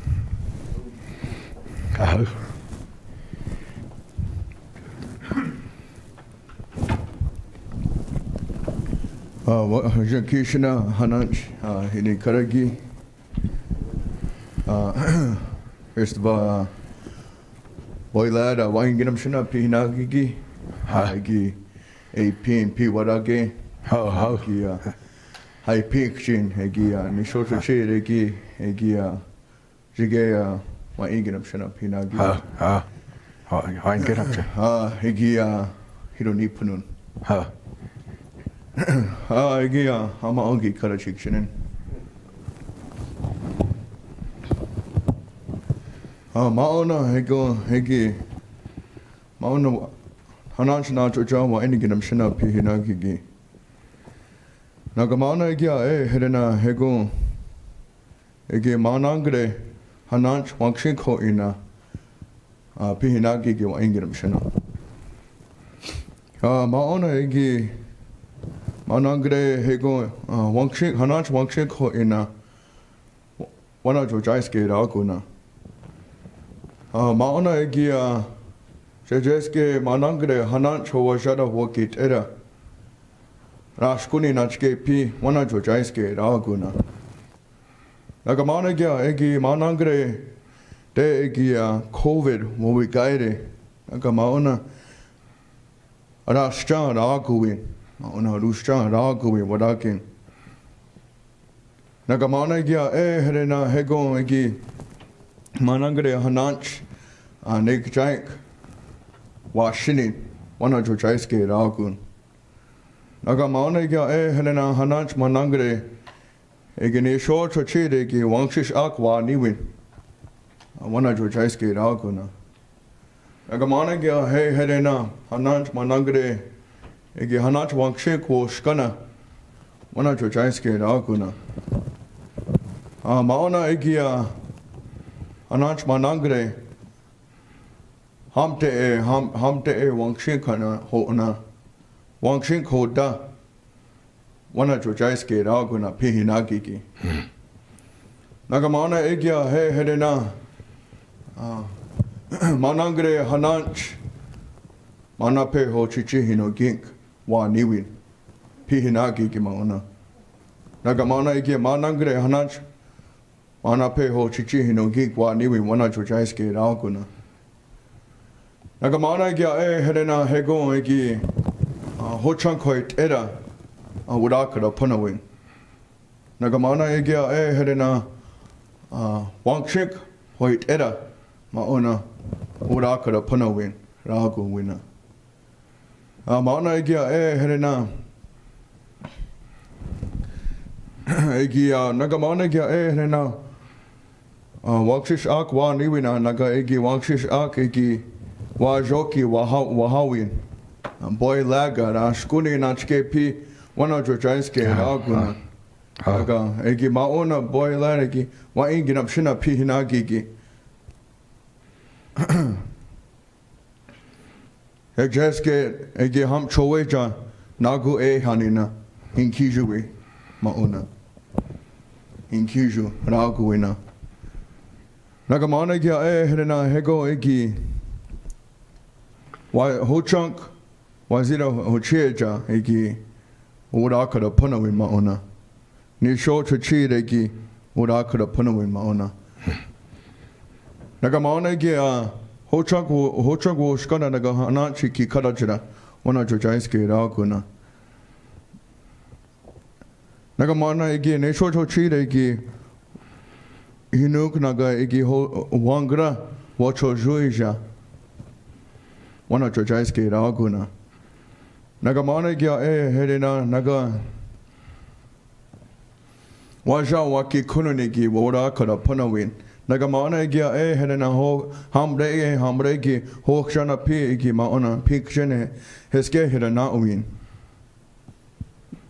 Nagamare ge waja jige waja waki kununigi wora kara punawin nanchke wo chi wa niwina wora kara punawin maona Nagamana egi jejeske hanach maogi kara chanina hira kara naga maona igi mao gi karach igi hinigrajra hinigrajra mao hinigrajra eske hirana maona jego igi jige najo ja wa igi napshana pi hinagi yaha sketching Yeah.